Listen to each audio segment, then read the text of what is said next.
ขอความนอบน้อมแด่พระรัตนตรัยอันมีพระพุทธพระธรรมพระสงฆ์เป็นสรณะที่พึ่งกราบแนบไต่ไหวสาถวายความเคารพมายังครูบาอาจารย์พระมหาเถรานุเถระท่านเจ้าคณะพระสังฆาธิการพระภิกษุสามเณรเจ้าจุโตนจุองค์ทุกวัดวาอารามพร้อมตึงสำนักสงฆ์ตัวขอความเจริญในธรรมเจริญปอนมายังบรรดาปอออกไม่ออกศรัทธาตันสาธุชนนักศีลนักบุญต่างหลายเนาะบ่ว่าจะปิ้นปอหลวงแม่หลวงปอลุงแม่ป่าปีป่าหน้าเอาอาศรัทธาตีนจองห้องวัดเถ่าแก่หนุ่มกำใจยิงต่างหลาย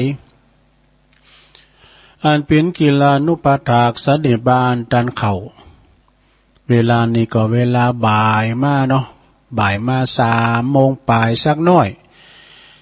ก็หมุนคืนมาฟังรายการในเปิ้นต่างชื่อว่าสารธรรมยามบ่ายยามแลงเนอะศรัทธาญาติโยมทั้งหลายซึ่งวันนี้ก็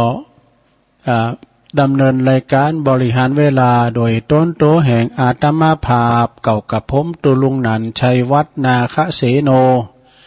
แห่งวัดพระธาตุดอยน้อยตำบลดอยหล่ออำเภอดอยหล่อจังหวัดเชียงใหม่ก็มาสลับซับเปลี่ยนกันวันนี้เป็นวันปุดวันการเนาะสุมาเด้อวันการเฮ้ยคุณเฒ่าวันจันทร์ว่าก็วันการวันนี้เด้อศรัทธาก็ท่านอาจารย์พระครูอภิวัฒนาวิกรมก็นิมนต์ตัวลุงบริหารเวลาไปก่อนเพิ่นก็อัวแล้ว14แล้วกันนะว่านะแล้ว14กินต้านปุ่นแล้วก่อน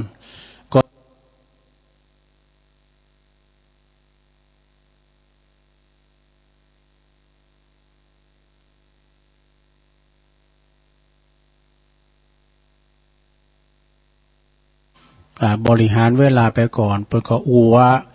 แล้ว14แล้วกันนะว่านะแล้ว14กินต้านปุ่นแล้วก่อนก้อยปั๊บพังรายการปินตั้งการนะไปกายเองกันตะเนาะซะนะเนาะตุลุงก็มาสนองงานครูบาอาจารย์สลับซับเปลี่ยนกันไปพวกนี้ก็จะไม่ลืมเด้อวันพวกนี้ก็จะเป็นการตอบปัญหาอาจารย์เมตตาบารมีธรรมท่านพระครูสุเมธธรรมเสวีวัดอันมอนฤาษีเนาะปากตั้งสามัคคีดำเนินรายการโดยอาจารย์พระครูอภิวัฒนาวินะมาปากันวันนี้ก็กำเดียวกันเด้อเอาจะได้เอ่ยไปตั้งสถานีวิทยุก่อนวันนี้ปะกันชั่วโมงเดียวเนอะตัวลุงนะชั่วโมงที่2นั้นก็จะได้มอบหมายถวายเวลาให้กับอาจารย์ท่านพระมหาสมชาติชาตปัญโยเปิ้นเตียวถึงไหนแล้วอีน่ะก็เดียวชั่วโมงที่2ตัวลุงก็จะเชื่อมสัญญาณต่อสัญญาณปฏิพระมหาสมชาติชาตปัญโยกันต่อไปเนาะก่อนอื่นนั้นก็ศรัทธาญาติโยมเอ่ยไปตั้งสถานีวิทยุกันเนอก็มี4-5 สถานีโดยกันเนอที่เปิดหับสัญญาณนำเอารายการธรรมภาคชงเวลา 15-17 นาฬิกานี่นะสถานีวิทยุคลื่นธรรมะของชุมชนวัดหวยตองซักเนอ FM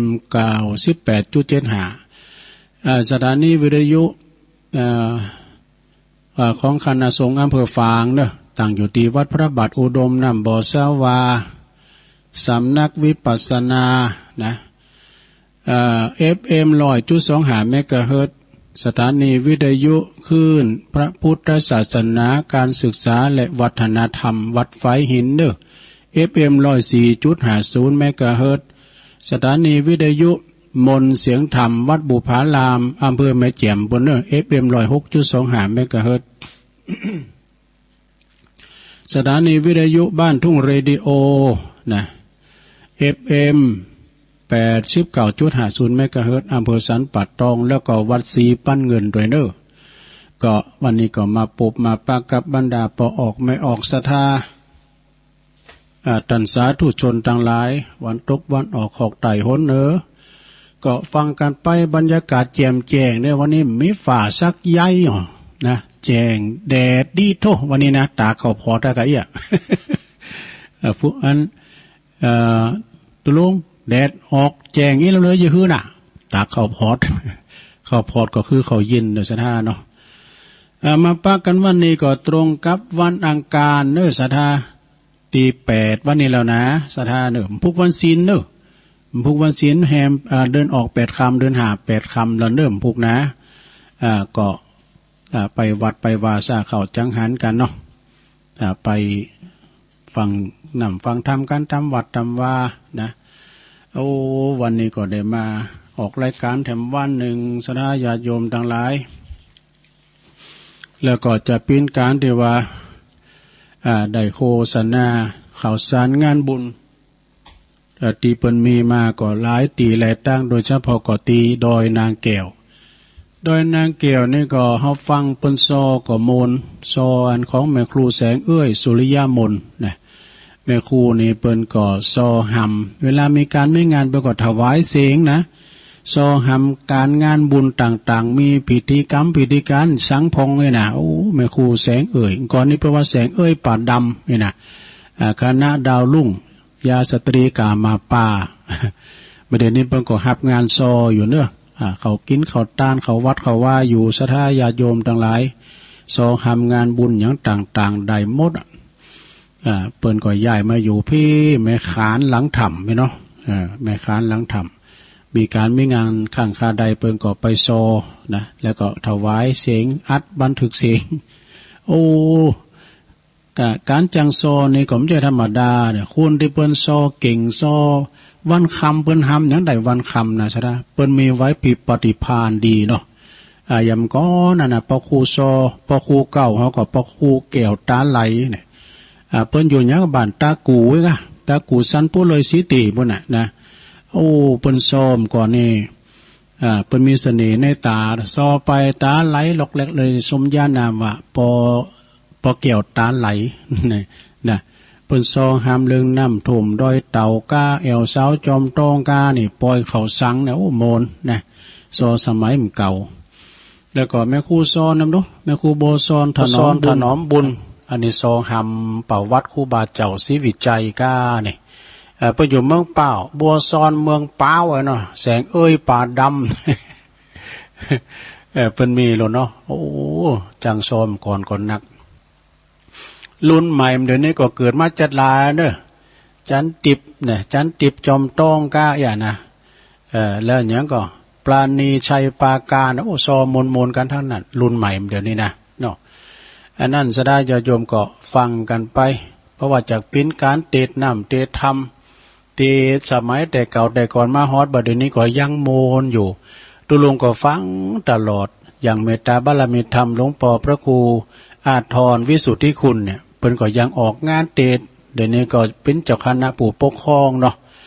เขาก็ฟังในคืนสถานีวิทยุฟังเปิ้นเตดนำเตดธรรมนะก็ยังเสียงย่ำตกเตอเอียกนะฟังกันไปเอาละเนาะสถาญาติโยมวันนี้ปักกันชั่วโมงเดียวตุลุงก่อนน้อมนำเอาพระธรรมเทศนาเด้อนำเอามรดกธรรมวันนี้จะเตดธรรมเริงเศรษฐีขอทานนี่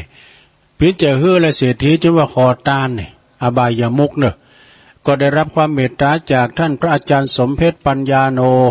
วัดป่าไผ่บ่อทองเนี่ยปนถวายวันที่5 พฤษภาคม 64เนี่ยอันนี้เป็นธรรมเก่าแท้ๆสถานเนาะก็เกิดยาเตนมาแล้วข้างหนึ่งแล้วนะมีทำลายผูกอยู่ตุ้อุ้ยก็เอาฝากมานะแม่กิมหลันเขาก็ดีท่านพระครูอภิวัฒนวิกรมเปิ่นก็ส่งมาเขาก็สลับซับเปลี่ยนกันไปเตดอันนึงแล้วก็มาเตะซ้ำกันพองก่อนพิสังเด้อเพิ่มเติมปัญญาไปนะนำทำคำสอนเนี่ยเราฟังแล้วมาถึงเบิ่มกายเนาะเอาก็ยังมีนิทานอยู่นะเต้นมัวเนอก็เดี๋ยวเขาก็ว่าไปก่อนเนาะสถาตุลุงมาขี่อูดติดพันน่ะเตดทำก็หูไปตาหนาตัวย่างเด้อดูมันหูเหลืองอันนามันไปตาหนาไม่น่าไหลหอม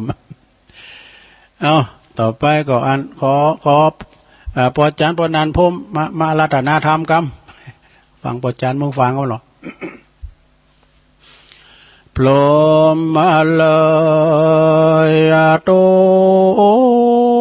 น กแอนปาบต้องเต้นวิมานทองทำอันใดดีตาลาตาลองตามกองแห่งนักปราชญ์ผู้ข้าน้อยนาฏก็ขออาราธนาธรรมดัมมัดดัมมังปัจจังอาราธนังกะโลมะสันไซของหน่อยมันจะย่อยเหมือนกันเด้อ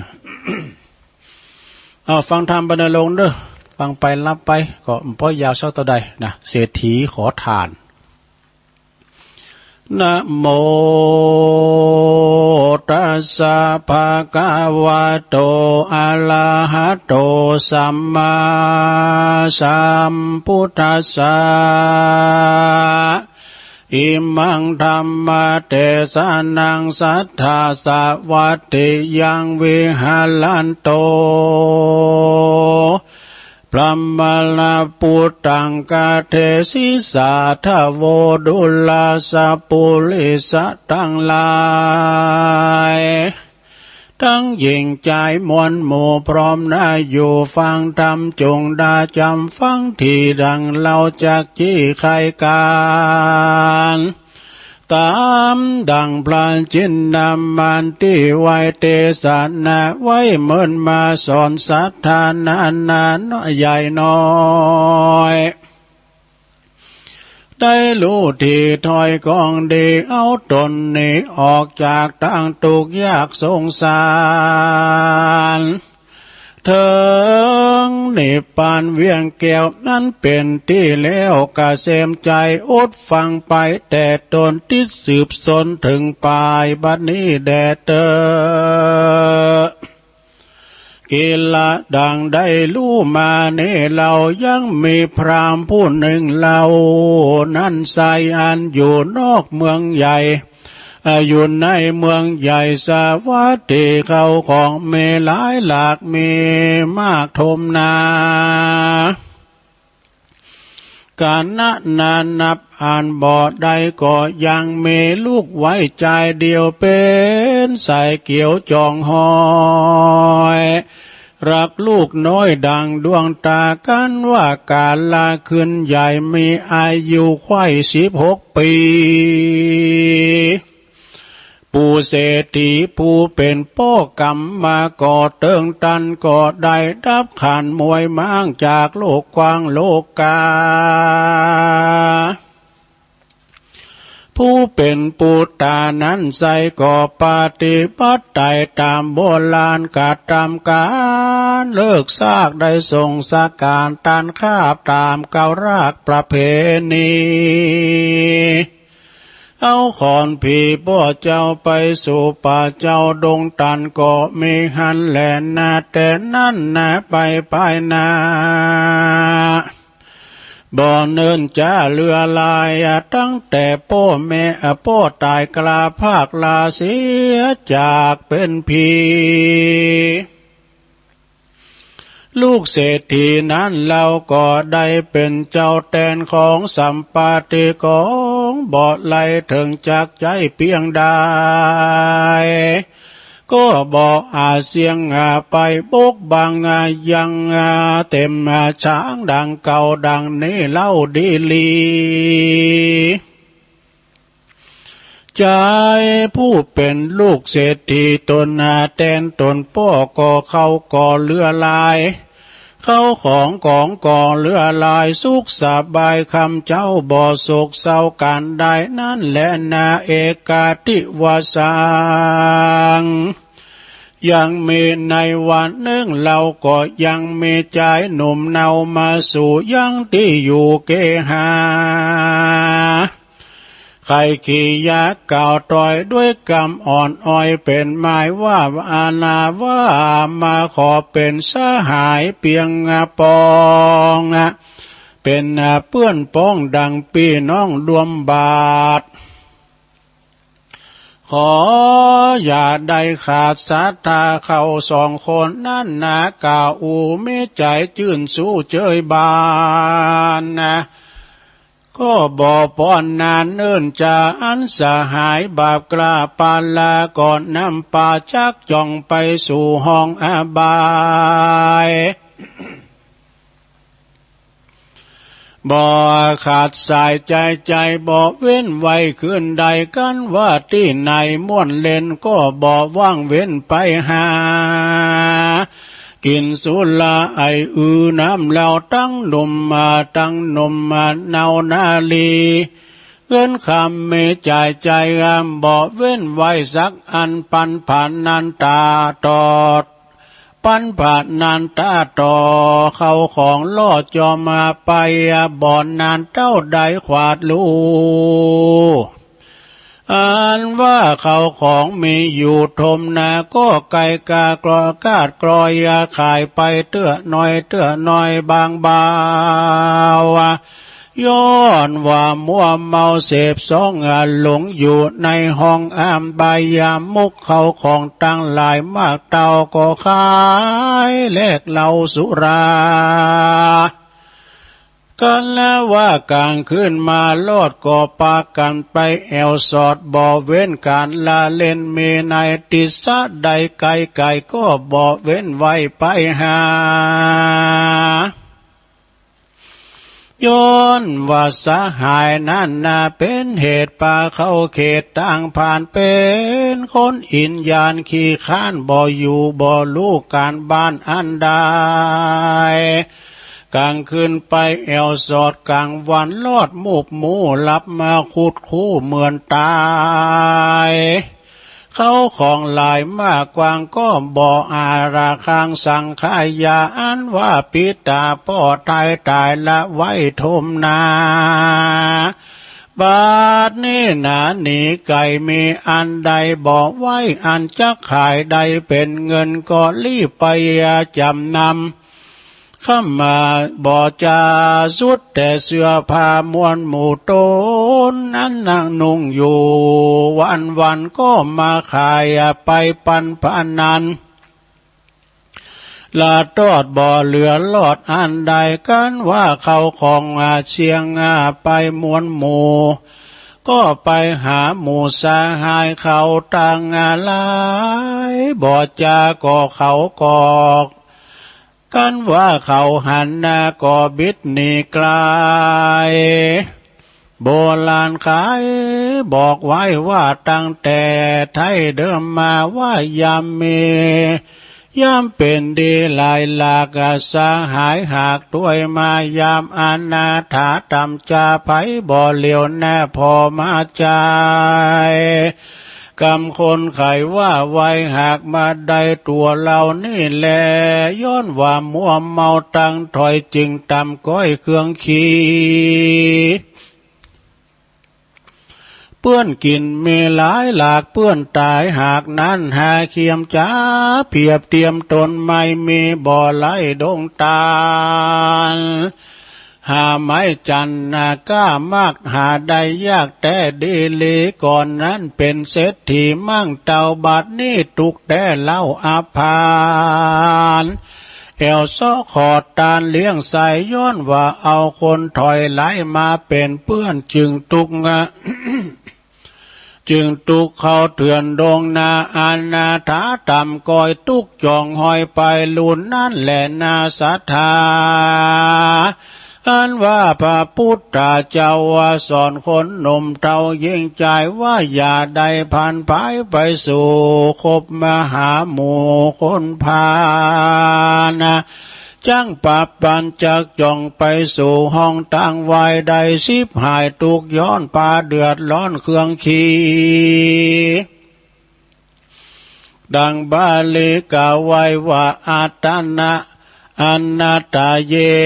วะวัฏนันติปังปาลังปัจจุปเสวัตโตดังในอันว่ายิ่งใจผู้ใดหนุ่มเต้าคบหาคนบาปเศร้าปาลาเอาคนบอดดีมาเป็นกู้เอาคนผ่านมาเป็นหมู่สหาย จักมีแต่วันวายมนเมียงสิบหายเสียงจุอันคือจังปาวันไปสู่ยังที่อยู่อเวจีเป็นต่างบ่อดีมนเศร้าปาดื่มน้ำเหล้าสุรากลางคืนมาบ่เว้นปา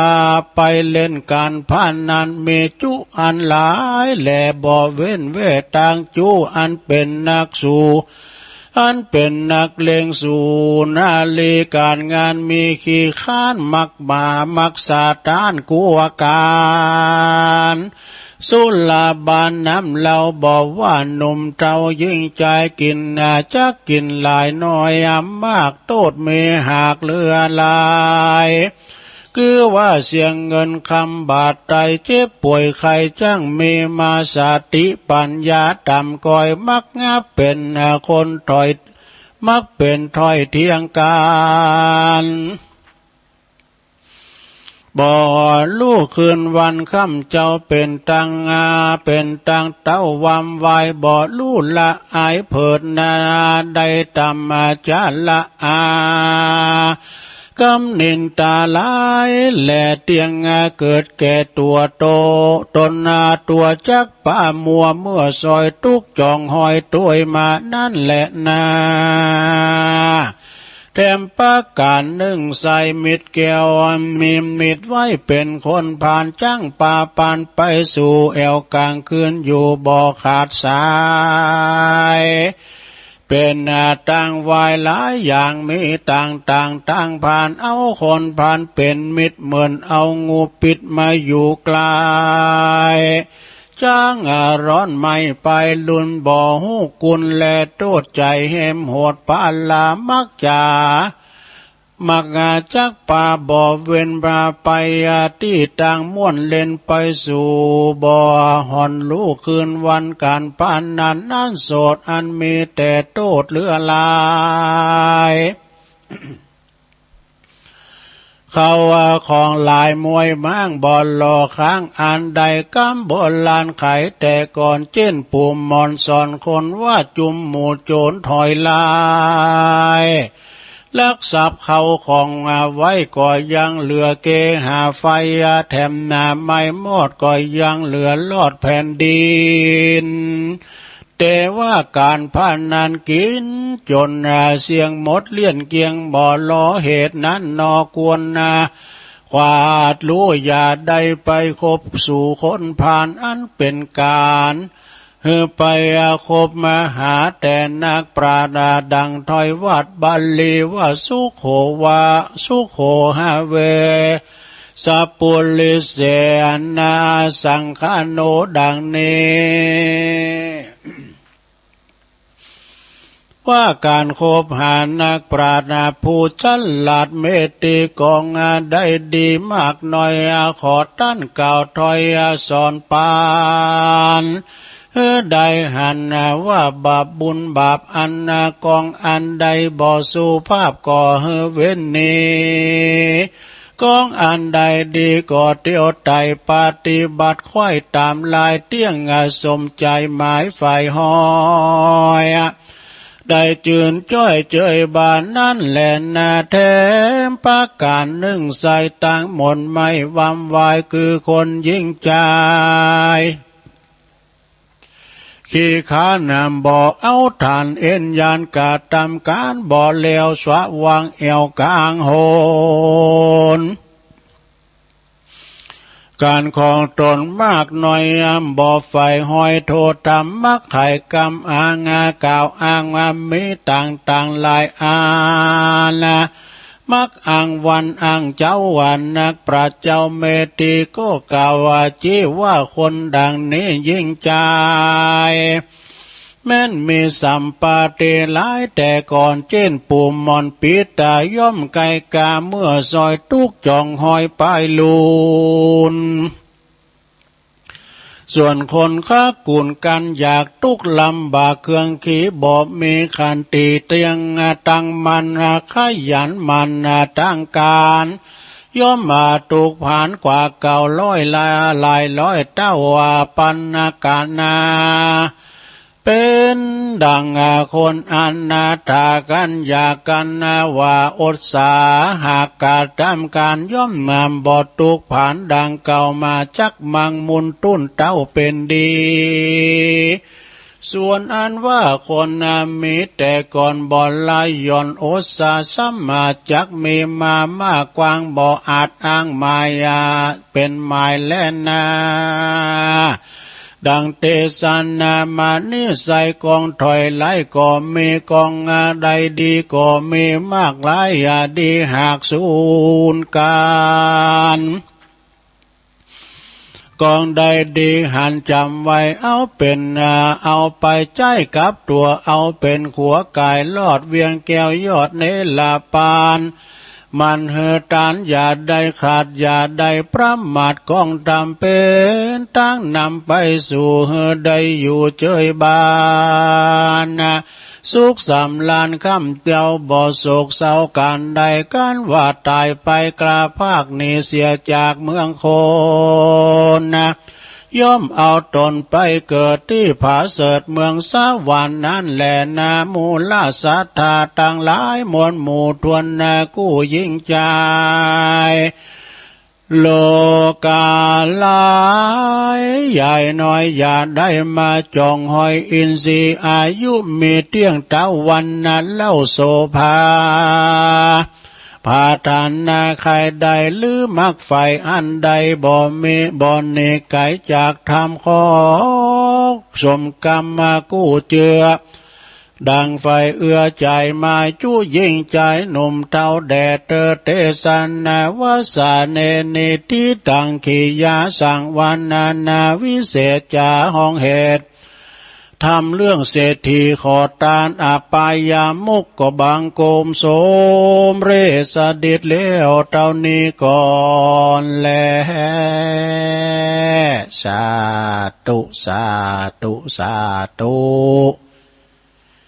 เอาแล้วศรัทธาญาติโยมทั้งหลาย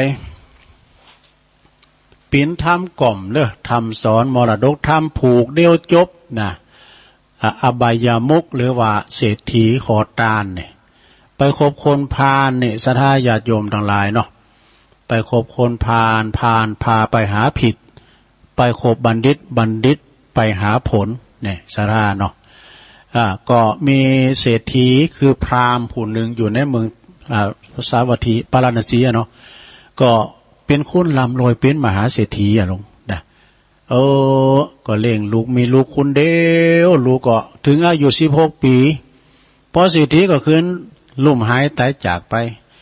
ละเขาของสัมปติไว้เหินลูกจ่ายแต่ก็ยังวานั่นแหละซะได้เนาะ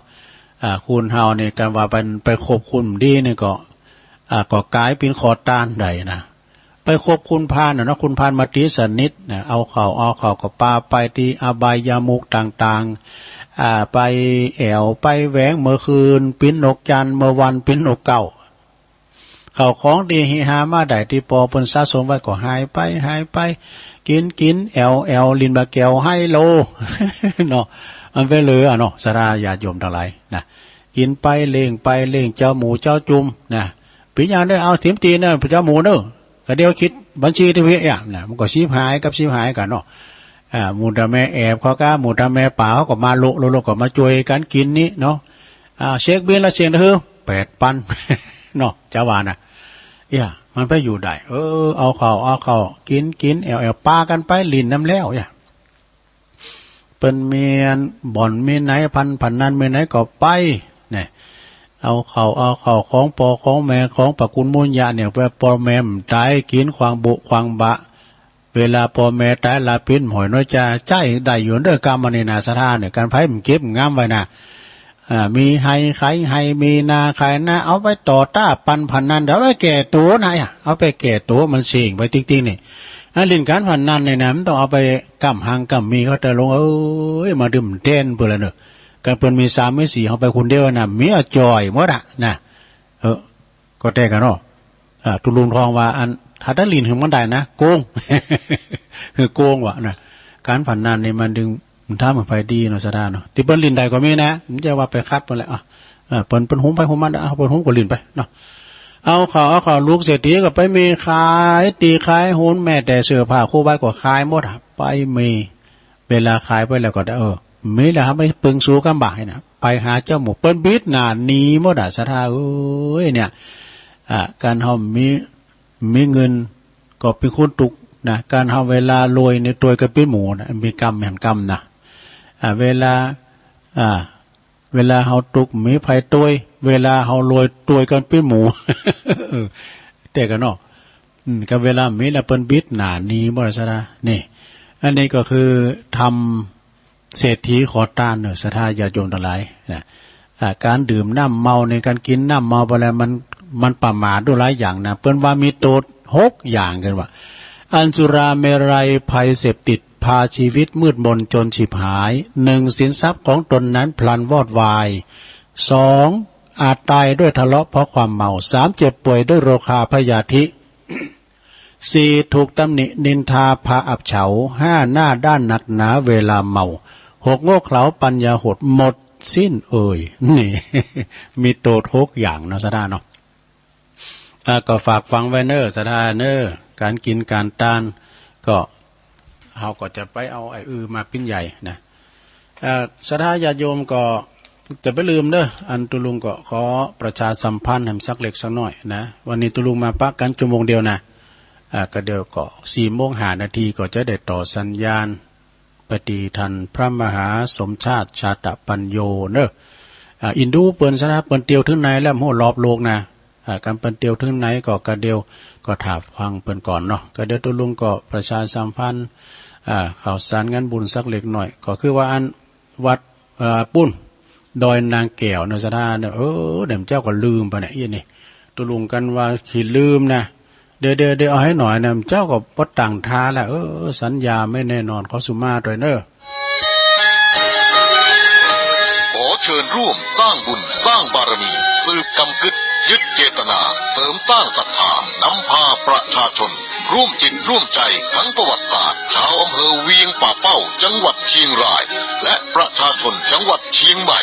ร่วมกันสร้างมหาบารมีม่อนพระเจ้าศรีสองเมืองร่วมพิธีพุทธาภิเษกยกยอดฉัตรเจดีย์ศรีสองเมืองระหว่างวันที่18ถึงวันที่20มีนาคม2565และร่วมเช่าบูชาเหรียญพระเจ้าศรีสองเมืองเหรียญแม่นางแก้วรุ่นแรกรุ่นเดียวในตำนานแห่งการสร้างม่อนพระเจ้าศรีสองเมืองดอยนางแก้วเช่าบูชาเหรียญเนื้อเงินเหรียญละ 1,000 บาทเหรียญทองแดงเหรียญละ 100 บาทติดต่อเช่าบูชาที่พระสงฆ์ที่จัดรายการธรรมะทุกรูปติดต่อสอบถามได้ที่086-181-0423และ099-836-6322หมดเขตจองวันที่14กุมภาพันธ์2565เอาแล้วไม่คิดลืมไม่นะตะลุงเนาะแล้วก็พอจะต้านโต๊ะต้านต่างเก้าอี้มานั่งโดยในโรงเด้อบัดนี้เก้าอี้มานั่งก็ได้ครบหมดแล้วแต่ว่าโต๊ะเนอะศรัทธาขาดไปได้หา6โต๊ะนะศรัทธาไผจะมีเจตนาก่อปัน900แจ้งความจำลงไปดีท่านพระครูก็ได้เนอะแจ้งมาที่ตุลุงก็ได้นะตัวละ 1,900 บาทหรือว่าตามเจตนา500 300เนี่ยก็ได้เนอะศรัทธาเนอะนะเข้าบัญชีกองทุนพระศรีสองเมืองนะเวียงป่าเป้าสาขาธกสธนาคารธกสสาขาเวียงป่าเป้านะก็หมายเลขที่ของเปิ้นก็020-057-195-524นี่นะหรือว่าศรัทธาจะแจ้งความจำนงไปตังอาจารย์พระครูก็099-83666322ก็ได้เนอะ099-83666322อาจารย์พระครูอภิวัฒนวิกรมก็ได้อันนี้ก็ข่าวสารงานบุญในวันที่14นะศรัทธาแต่ตุลุงเขาก็ไปตั้งแต่วันที่12ละนะ12 13 14ก็ไปนอนพุ่นนะเดี๋ยวประกาศข่าวสารงานบุญในสักน้อยเนาะศรัทธาญาติโยมกำหนดงานพระราชทานเพลิงศพพระครูโอภาสวิหารกิจอดีตเจ้าอาวาสวัดสันขายอมอำเภอสันทรายตั้งแต่ว่าแล้วเนี่ยเป็นลากพระศาสตร์เนาะ วันที่13นี่เป็นวันพระราชทานเพลิงศพเนอะนะอันนี้เสียงเนี่ยมันไปถึงปุ่นกันนะซะนะเนาะเสียงของงานฝายหินเนี่ยมันไปไกลก็เลยพระอยู่ละแวกนั้นหรือว่าศิษยานุศิษย์ทั้งหลายก็ไปรวมบุญเนิ่มขึ้นกับไปฟังเทศน์ฟังธรรมไปปูชาผ้าปูชาโลเงินโลคำกันเนอะวันที่13ก็เป็นวันสุดท้ายเป็นวันพระราชทานเพลิงศพเนอะท่านพระครูปลัดกิติพงศ์กิติโสภโนอาจารย์แก่นนะไปจะไปปิ้นเจ้าพาพงตาลหับสังก็เจิญได้วันที่19กุมภาเอากุมภาก่อนเนาะหมู่ทั้งหลายเนี่ยได้ประกาศเนอะประกาศวันเมื่อเจ้าเนาะอันนี้เอาเก่าไก่นี่ก่อน19กุมภานี่ก็ตั้งสำนักสงฆ์อารามสว่างมงคลธรรมเนอะอำเภอดอยหล่อเขาเนี่ยแหละนะเปิ้นจะมีการถวายทานศาลาปฏิบัติธรรมเนอะอันนี้อันเปิ้นตั้งวัดใหม่นะก็จังวัดอันหรือว่าอารามเนาะสว่างมงคลธรรมท่านอาจารย์ลังสรรค์เนี่ยอันนี้เจ้าสำนักเนาะพี่นานค่ำเขาเนาะโดยคณะของคุณแม่จันฟองคุณเชิดพงษ์กิ่วแก้วพร้อมโดยคณะศิษยานุศิษย์ของหลวงปู่ทองเนอะประจัดต้านวันที่19กุมภาเนอะตอนบ่ายนะ19นี่มีหลายตีเนอะที่วัดศรีดอนมูลครูบาน้อยแถมสารปีปุ่นนะครูบาเจ้าน้อยในตุลุงก็ไปกับหลวงพ่อหลายเตอะวันที่19เหมือนกันเนอะวัดศรีดอนมูลสารปีวัดป่าตึงงามแล้วเนาะป่าตึงงามของหลวงปู่ลาเปิ้นก็จะมีงานตัวนะแล้วก็วันที่16เนี่ยพุกนี่แล้วกันนะเนาะอันปัจจัยยังไงพุกนี่วันศีล8ค่ำอยู่16นี่เป็นวันมาฆปูชาโดยปิงปุดโดยในหลวงเนอะก็ขอเชิญรวมพิธียกยอดชัดแล้วก็พัฒนาเจดีย์แล้วก็ทำบุญถวายองค์พระธาตุเจดีย์ตัวนะที่วัดปุณเนอร์ที่วัดมงคลวารีลืมเขียนวัดมงคลวารีเนอะสระเนอะโดยท่านอาจารย์วุฒิประภาโสครูบาบุญกรรมแล้วก็ตั้งคณะของคุณแม่จันฟองคุณเชิดพงษ์กิ่วแก้วพร้อมโดยคณะศิษยานุศิษย์ของพระเดชพระคุณหลวงปู่พระธรรมมงคลหรือว่าหลวงปู่ทองสิริมังคโลเนอะเปิดจัดต้านเจดีย์ยกยอดชัดโดย16กุมภาเวลาบ่าย2เนอะวันมาฆปูชาโดยที่วัดมงคลวารีน้องหายเนอะนะอันนี้ก็กล่าวที่อยู่ไกลๆนี่ก่อนเนาะแล้วก็วันที่11กุมภาพุ่งขึ้นแล้วนะอันนี้มันใจเดือนเดี๋ยวอันนี้เป็นฝากประกาศมาเจ้านี้ก็แต่เนอะเจ้านี้ก็แต่ก็คือว่าวันที่16เหมือนกันเนี่ยนะวันศีลใหญ่ศีลโลงเนี่ยก็เปิ้นขอประกาศต้านผับป่าสามัคคีอย่างตัวเนี่ยที่วัดหนองหลัวเนอะวัดหนองหลัวตำบลยางคามอำเภอดอยหล่อเขาเนี่ยนะเปิ้นก็เนื่องจากว่าวัดหนองหลัวเนี่ยนะตำบลยางคามอำเภอดอยหล่อจะได้จัดให้มีประเพณีทรงน้ำประทาดเดินหาปิงกับวันที่16เนี่ย เป็นประเพณีเป็นประจำทุกปีแล้วก็ตั้งวัดก็ได้ก่อสร้างกำแพงโดยวะแล้วก็ตั้งวัดก็ยังขาดแคลนปัจจัยปีนจำนวนหนักกำแพงก็ยังทำลายห้องอยู่นะเนาะทางคณะศรัทธาวัดหนองลั่วก็จึงได้จัดตั้งผ้าป่าสามัคคีสมทบทุนนะก่อสร้างกำแพงหือแล้วเสร็จนะแล้วก็ตามวัตถุประสงค์ต่อไปในวันพุธที่16เด้อเปิ้นก็จะมีงานตั้งแต่เวลา9:30นนะก็จะมีการเริ่มทำพิธีในการตอดผ้าป่ากันต่อไปเนี่ยตอดผ้าป่าด้วยศรัทธาญาติโยมทั้งหลายแล้วก็งานประเพณีทรงน้ำถาดด้วยนะกำหนดการเป็นมื้อนี้แล้วนะวันอังคารที่16กุมภาพันธ์เวลา9:09 นพระสงฆ์ทั้งนั้นเจริญพระพุทธมนต์แล้วก็มรรคนายกกล่าวกำโอกาสเว้นตาลถวายองค์ผ้าป่าท่านนเรศนะธรรมรงทิพยคุณผู้ช่วยรัฐมนตรีประจำนายกรัฐมนตรีเนาะนะเปิดเป็นประธานกันเนาะแล้วก็พร้อมในคณะศรัทธารวมสร้างรวมทรงน้ำพระธาตุกันต่อไปเนี่ยอันนี้ก็พิเศษพิธีนะซะนะอันนี้อาจารย์เพื่อมาหึมเจ้าเนี่ยขอตุลุงประกาศนะครับหน่อยนะทำงานหนึ่งนอกสดาญาติโยมทั้งหลายทำงานหนึ่งก็คือคุณโยมพิสมัยฝากประกาศมานะโดยว่าท่านพระครูมงคลศิริวงศ์อายุเป็น70 ปีพรรษานี่50 พรรษา อดีตเป็นเจ้าคณะตำบลเหมืองแก้วอดีตเจ้าวัดดอนตันเนอะตำบลเหมืองแก้วนี่เพิ่นได้มรณภาพเมื่อวันที่6เนาะได้มรณภาพเมื่อวันที่6กุมภาแล้วเปิ้นก็จะมีการปิดศพทำบุญสตมวันที่13กุมภาเนอะฉะนั้นก็ขอประกาศบอกเอิญเชิญชวนครับศรัทธาสายบุญตังพี่น้องตังตำบุญเมืองแก้วหรือว่าไกลๆก็ดีก็ขอไปโลมบุญเมื่อค่ำเมื่อคืนก็ไปฟังเทศกันเนอะฟังเทศฟังธรรมกันนะ13กุมภาก็เปิ้นจะมีการปิดศพกันต่อไปนะวันที่5ก็ปิงปุดนี่ก็มีวัดฟ้าหลังนำเนาะวัดฟ้าหลังตำบลดอยหล่อเขต2อำเภอดอยหล่อนี่นะเปิ้นก็มีประเพณีส่งน้ำพระธาตุเหมือนกันเด้อตามกุปีนี่มันก่อนเนี่ยมีโควิดตุลุงเริงอยู่พวกกันนอนหัน4คืนกันลูก แต่เปิ้นสร้างโบสถ์ด้วยนะวัดฟ้าหลังก็เป็นวัดครูบาอินโทเนอะโดยเมตตาบารมีธรรมอาจารย์ท่านพระครูปิยกิจปรีชาเจ้าคณะตำบุญแล้วก็เปิ้นเป็นลูกศิษย์กุนกุฏิลูกศิษย์กตัญญูโดยเปิ้นจัดกุปีปีนี่เปิ้นจัดภายในเด้อนะโอ้มก่อนนี่ปุตโตมีหันพร้อมเด้อตั้งแต่ลิเกแข่งกองโลงมัจฉาพาโชคมวยมันย้อนยุคในมหรสพหนักหนาขนาดเด้อเดี๋ยวนี้เปิ้นก็ปล่อยมันขี้คายก่อนก็มีแต้มกรรมน่ะตะลุง ปล่อยมันมีแต้มกรรมแล้วก็หลายวัดเด้อที่เปิ้นมีนะซะท่าแล้วก็เพิ่นก็จัดกันภายในเนาะจัดกันภายในไปโอ้ขอบคุณแม่ครูยาโดยเด้อตักมาเนาะตุปิโจโอ้อันนี้ต้องมึเจ้าเนี่ยกะมันเสียงมันออกตุปิโจเปิ้นลายมานะตุปิโจเนี่ยเปิ้นคุมเสียงอยู่ปุ้นพระบาทอุดมนะมันจะตุปิโจเนี่ยไปเขียนว่าตุปิโจนะตุปิโจเปิ้นควบคุมนะขอบคุณตุปิโจเนอะแม่ครูทองคำที่วงคำเสาหินโดยเสาหินสีโบบานแล้วก็ตุปีชาจากวัดป่าตานด้วยเนอะแม่แดงอัมพรโดยท่านอาจารย์นิพนธ์คนโคราชโดย แม่แดงดอกตะล่อมโดย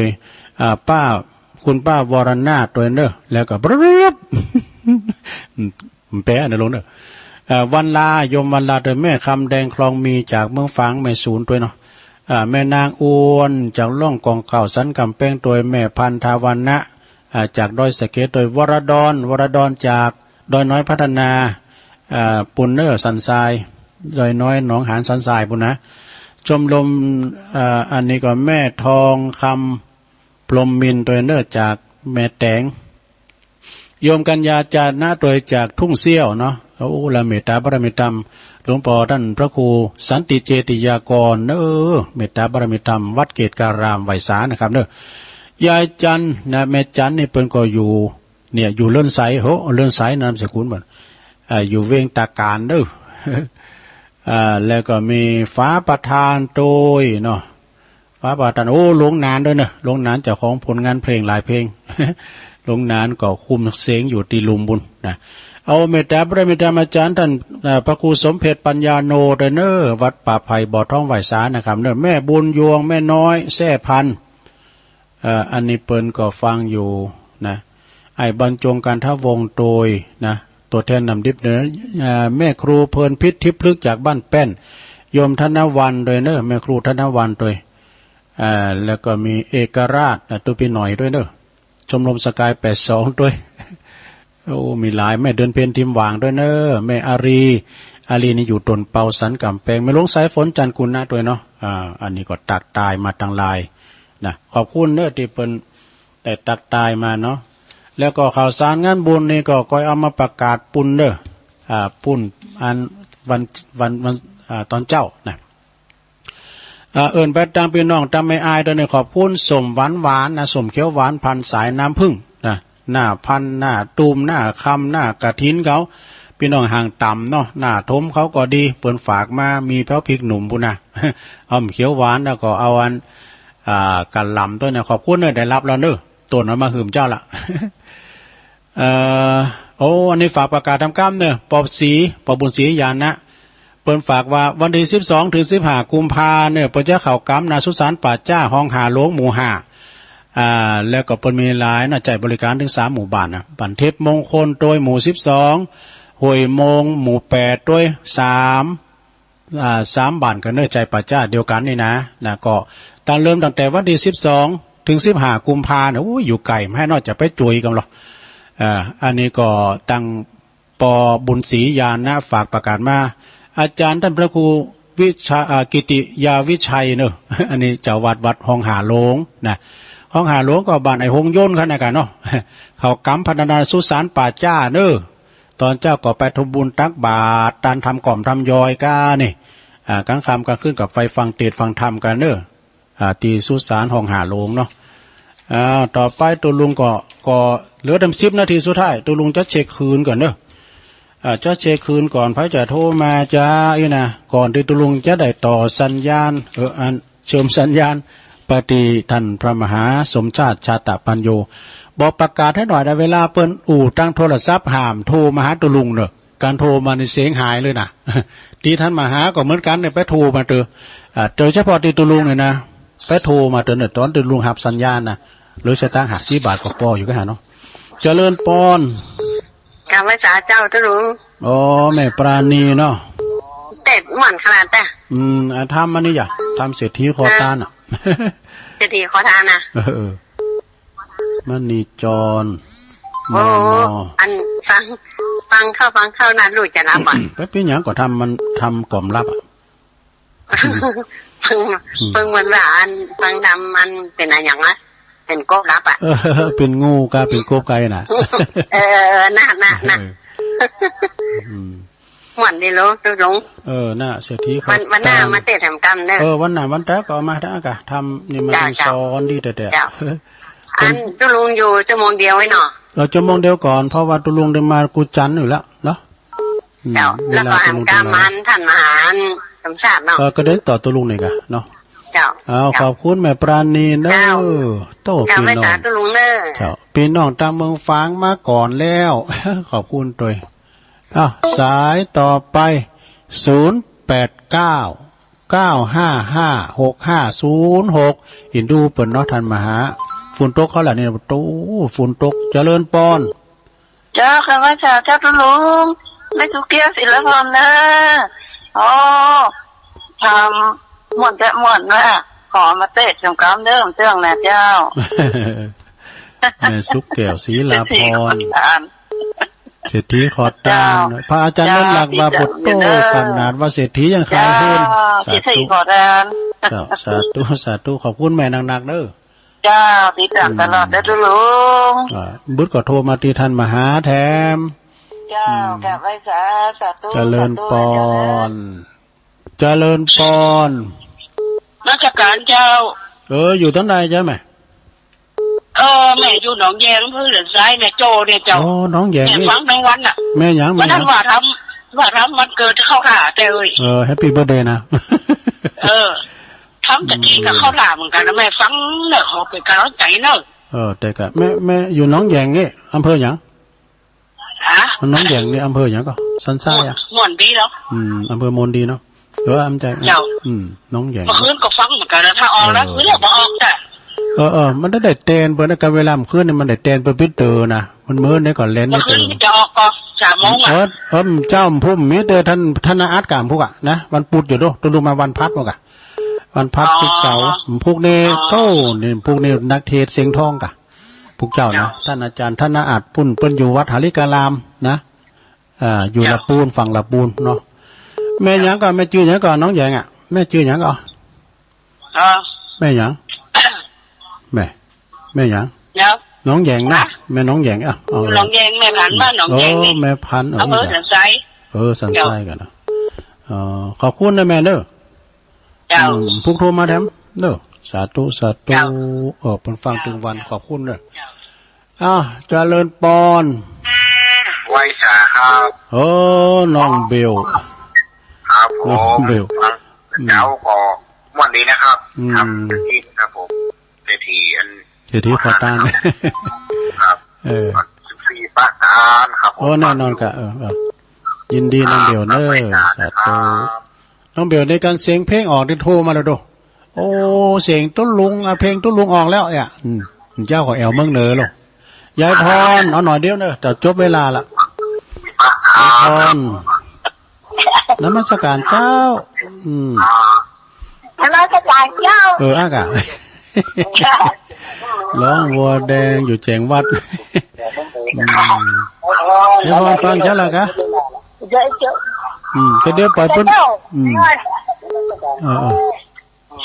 นั่นเดี๋ยวหาก็ไม่ง่ายว่ะ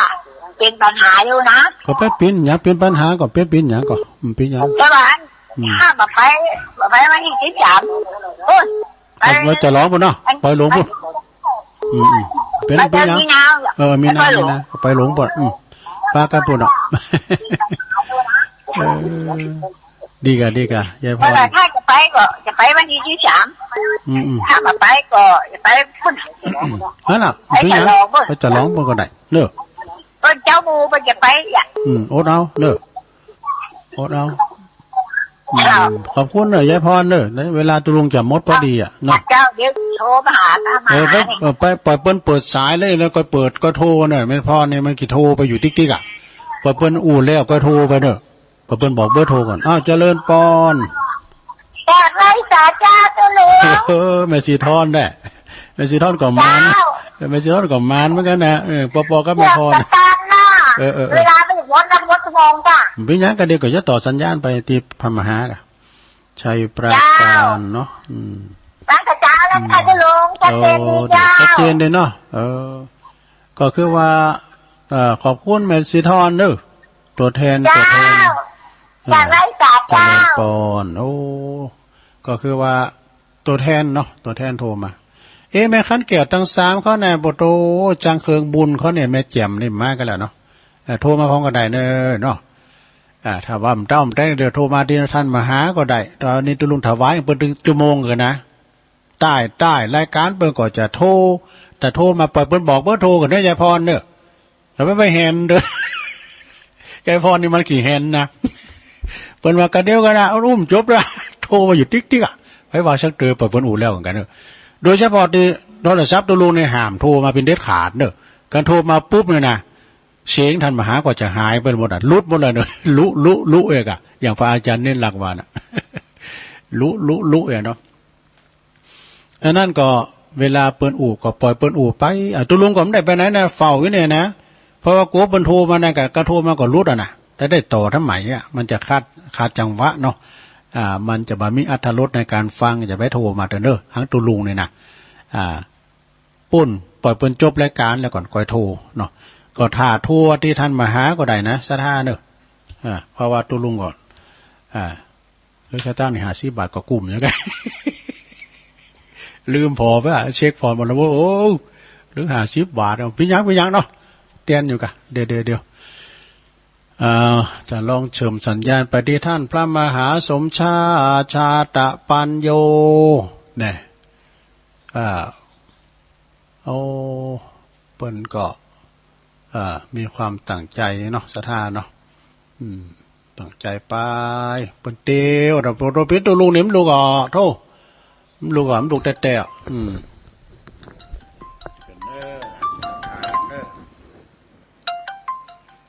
ต่างท้ากันเนอะพอรับเปิ้นจะหับเนาะ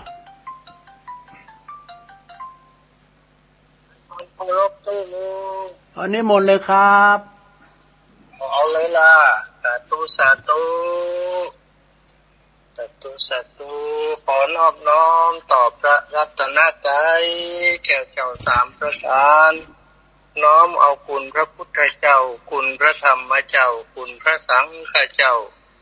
คุณพระอรหันตเจ้าจุตนจุองค์ได้เมตตาแผ่บารมีมาเป็นนวโลกุตตรธรรมปกเก่าเกษาปกห่มรักษาศรัทธาสาธุชนคนเฒ่าคนแก่อีพ่ออีแม่ทั้งหลายตลอดถึงครูบาอาจารย์พระเถระพระมหาเถระทุกรูปทุกองค์ที่ติดตามรายการ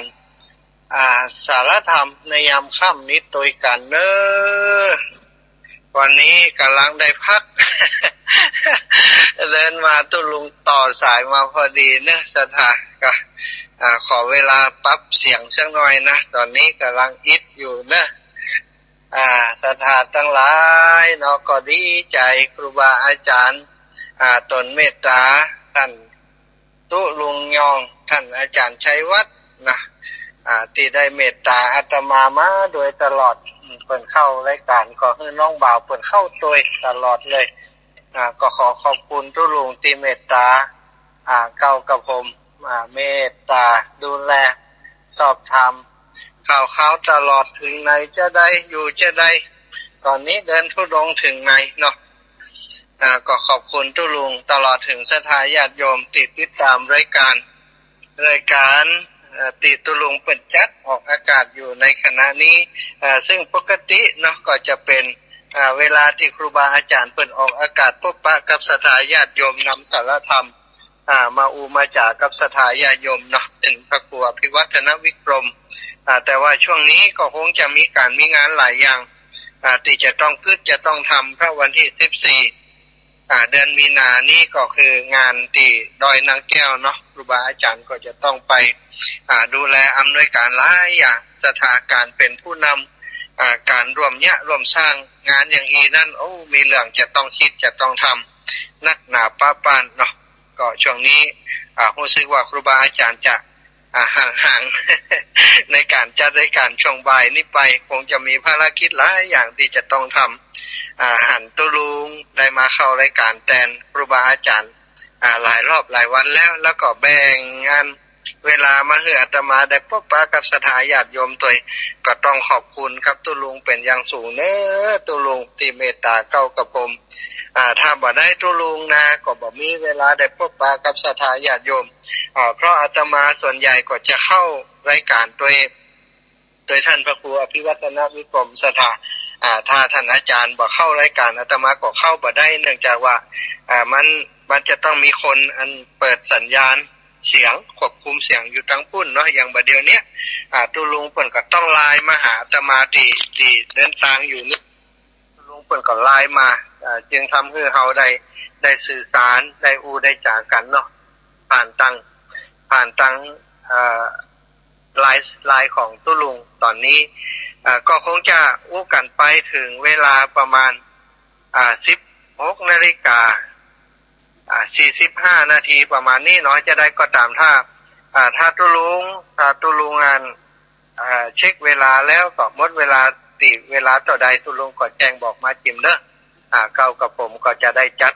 ตามเวลาที่ตุลุงได้มอบให้เนาะศรัทธาวันนี้อากาศตั้งบ้านเฮาฮ้อนก็ตั้งเพฮ้อนขนาดนี้ เดินไปก็แหงนพอตะวันไปเนาะโอ้เปิ้นก็ยังมาแกล้งตุแต่ว่านะก็มาแดดก็มาฮ้อนแต่ว่ากลางคืนก็หนาวนะก็แบ่งกันคนกึ่งบ่ได้กะตอนกลางคืนก็เอาไปอุ่นเหี่ยสักหน่อย อันนี้ตอนกลางคืนก็หนาวก็เย็นเหี่ยนี่แล้วก็ตอนกลางวันอย่างนี้ก็ฮ้อนสะท้าเหยฮ้อนวันเฮาเปิ้นไหวได้ก็ฮ้อนอย่างผีจีดูอีกมันฮ้อนแท้น่ะ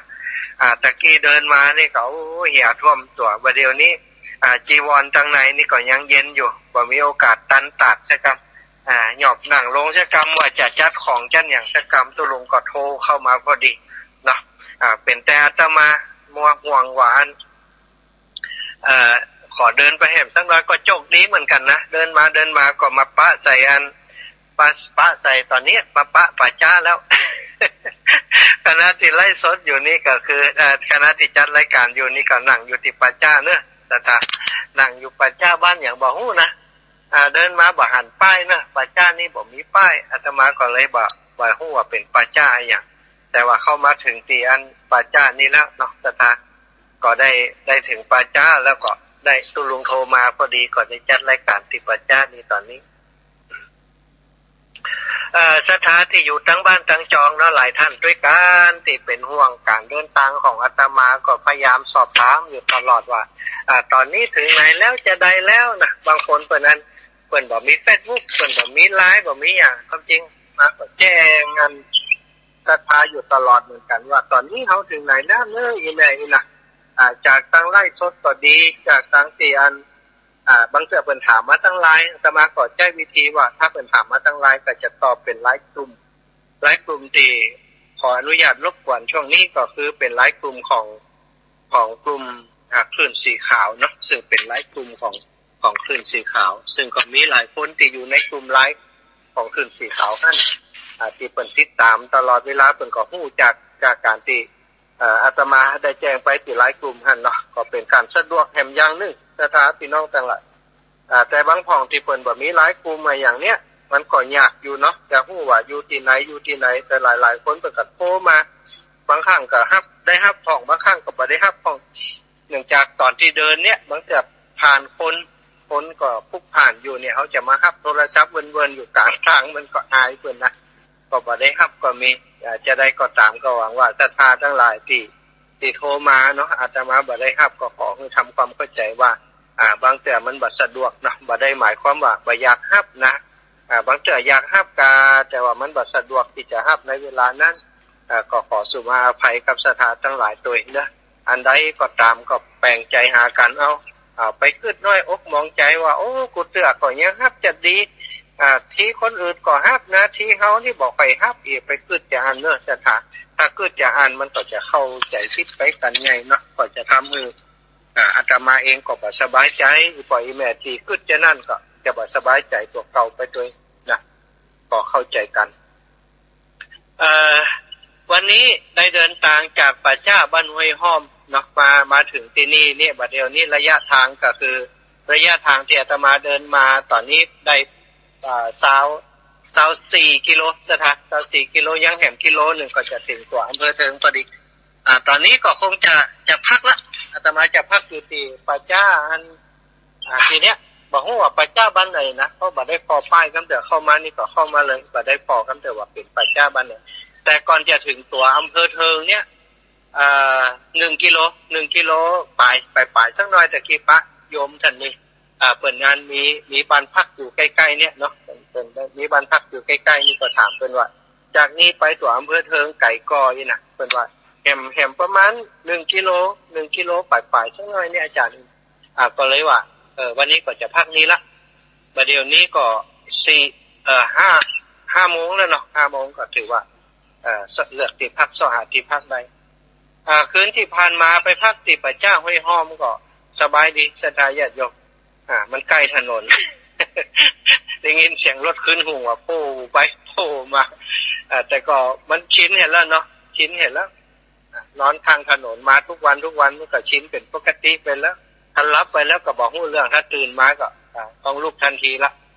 พอถ้านอนต่อขาบไปต่อนี้ไม่ได้ยินเสียงรถตลอดนะมันก็นอนบ่หลับเนาะวันที่ผ่านมาตะวาบ่ได้ออกรายการเนาะบ่ได้ออกรายการตังลำปางไปก็มีพี่น้องลำปางโทรมาหาเยอะอยู่แต่ว่าก็ได้ไล่สดไปส่วนหนึ่งเนาะสถานแต่เจ้านี้ผลของการไล่สดตะวาเนี่ยมีคนโทรมาตั้งแต่ตี 3 มีคนเดือดเนื้อร้อนใจว่าโอ้ท่านบัดล่างเป็นอีแม่ที่วันนั้นกายอีแม่กดFacebook ก็ว่ากดไลค์บอกว่านะแต่มันหวานข้อความไปลุบๆๆนะอีแม่บอกฮู้บัดล่างเป็นอีแม่กาที่ท่านถึงอันที่ไล่สดตะวานี่นะที่เฮาไล่สดแต่วันก่อนเนี่ยมันมีปัญหาเรื่องเกี่ยวกับอันญาติโยมเพิ่นส่งสติกเกอร์มาให้เฮาเนี่ยบางครั้งบางทีเพิ่นจะตั้งใจหรือบ่ตั้งใจบ่ฮู้แต่ว่าได้ตรวจสอบดูแล้วมันเป็นหลายครั้งลำไปเนาะส่งงานรูปไอ้หยังก็ส่งรูปหัวใจมาก็ดีแล้วใจก็ความบางอย่างบางประการนี้เหมือนกับอันสาวจีบบ่าวจีบสาวนี่นะเขาก็ว่ามันบ่เหมาะบ่ควรกรรมอย่างนี้นะก็เลยลบข้อความไปไอ้อย่างไปอยู่บ่อยแล้วแต่ก็มีข้อความลักษณะอย่างเงี้ยส่งมาอยู่เป็นประจำก็เลยอันรู้สึกว่ามันบ่ค่อยสบายใจนะแล้วก็เลยบอกให้ศรัทธาญาติโยมบางส่วนไปเนาะว่าคือระมัดระวังเวลาส่งข้อความไปหาผู้เจ้าส่งสติกเกอร์ไปหาผู้เจ้านี่เลือกเอาสติกเกอร์ที่มันดีๆหน่อยสติกเกอร์ดอกบัวยังพอฟังอยู่นะถึงจะเป็นสีชมพูก็บ่เป็นรูปดอกบัวกะรูปปนมมือสาธุกายน่ะบัดนี้ส่งรูปหัวใจมาคือกันรูปหัวใจก็ดีหรือว่าถ้อยคำที่เป็นห่วงเป็นใยที่มันเกินเลยเนาะเกินเลยไปมันก็บ่ดีอย่างเช่นว่าฮักหลวงพ่อนะคิดถึงหลวงพ่อนะอย่างนี้มันเป็นกรรมที่มันดูแล้วมันทำแห่งเนาะศรัทธาทั้งหลายอาตมาก็ได้อูไปตะวานี้ก็ มีโยมที่เป็นเดือดร้อนเป็นโทรเป็นว่ามาล่างที่อีแม่กดไปวันก่อนค่าอีนะอีแม่บ่ได้ตั้งใจเนื้อเขาว่าบ่ใจเนื้ออีแม่เนาะความจริงเนี่ยศรัทธาญาติโยมที่ฟังรายการอยู่ตอนนี้ก็เหมือนกันเนอะ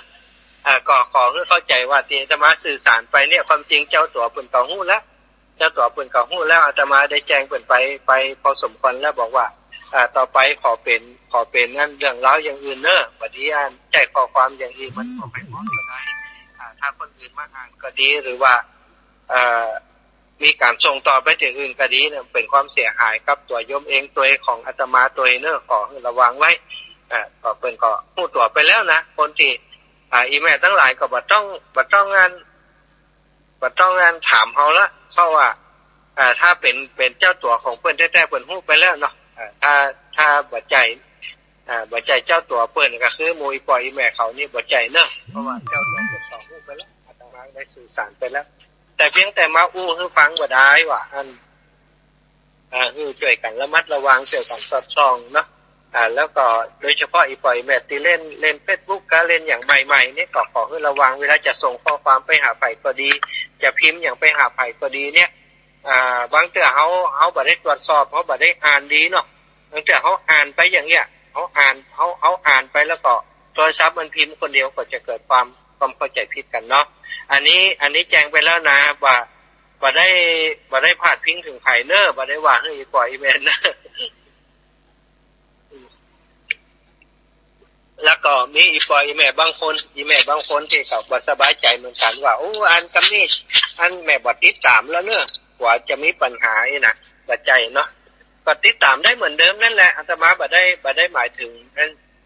หมู่โยมพ่อโยมแม่แต่ประการใด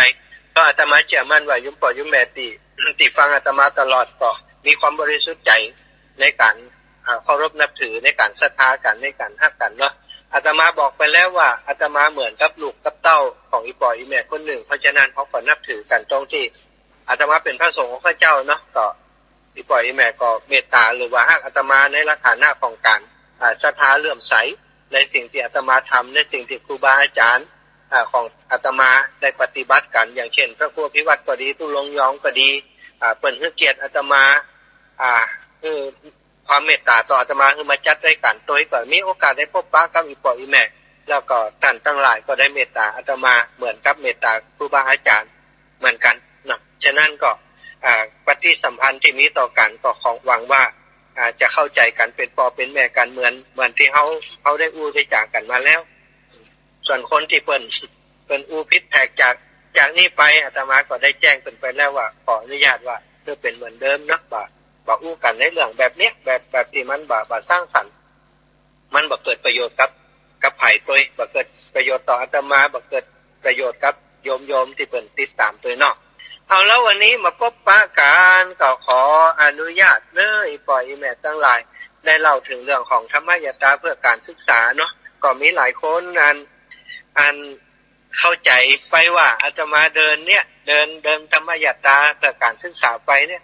ก็คงมีญาติโยมเปิ่นหอมสตังกันมาตลอดเส้นทางถ้าจะได้เป็นหลายแสน ได้หลายแสนได้นะแสนสาหัสนะอาตมาเดินอีปอยแม่บ่ได้เดินบ่ได้บอกบุญเปิ่นนะบ่ได้เดินบอกว่า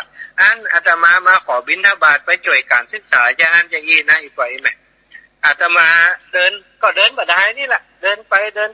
รื่อยๆเดินปั่มเป่งบารมีของตัวเองไปของตัวเก่าไปบ่ได้บอกศรัทธาญาติโยมที่พบกันระหว่างทางก็ดีที่เพิ่นถวายข้าวน้ำโภชนาอาหารอย่างต่างๆก็รับคือปอนเพิ่นธรรมดาเนี่ยแล้วก็ถ้าจำเป็นหรือว่าถ้ามีคนถามว่าอาตมาเดินมาจากไหนเดินเพื่ออย่างนี้ก็จะบอกเพิ่นแต่ถ้าคนที่เพิ่นบ่ถามก็บ่บอกนะบ่ได้บอกถ้าบอกไปมันจะเข้าลักษณะการเรียรัยเนาะการเรียรัยเงินการไปขอเพิ่นนี้เนี่ยเป็นสิ่งที่อาตมาบ่ได้ทำเนาะเพราะฉะนั้นการที่บางคนเข้าใจว่าอาตมาได้เงินเยอะแยะไปหมดนี่นะแต่ละวันนี่ก็ขอสู่มาอภัยเถอะบ่มีเรื่องราวอย่างนั้นเนอะอย่างวันนี้นี่ก็ ได้ใบเช้าหลายใบอยู่นะ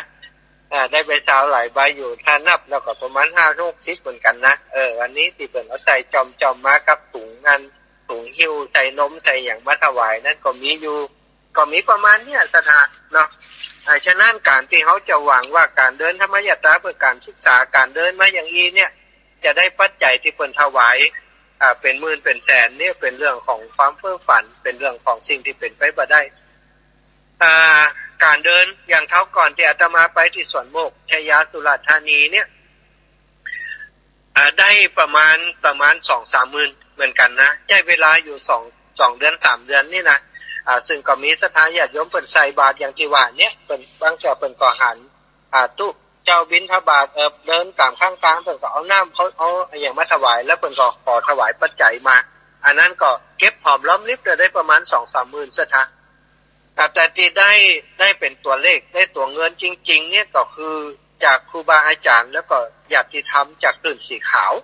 เป็นไปร่วมงานเมื่อวันที่20 กุมภาพันธ์เนาะที่อาตมาเดินทางกลับเข้าสู่หมู่บ้านชุมชนของอาตมาเนี่ยตอนนั้นได้อยู่100,000 ปลาย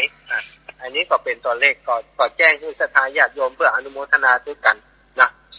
ซึ่งครั้งนี้ก็ทราบข่าวเป็นในมาว่าจะมีโยมแม่โยมพี่โยมน้องทั้งหลายที่ติดตามให้กำลังใจอาตมาเนี่ยเพิ่นก็จะจัดผ้าป่าไปสมทบอาตมาที่วันที่อาตมาเดินทางกลับไปถึงอุทยานธรรมพระสุนทรมุนีตอนนี้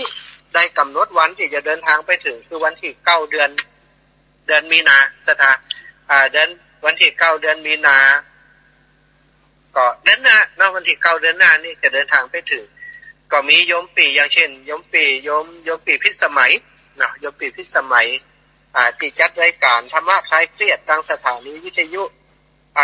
106.50วัดป่าหินเนาะโยมปีแล้วก็คณะญาติธรรม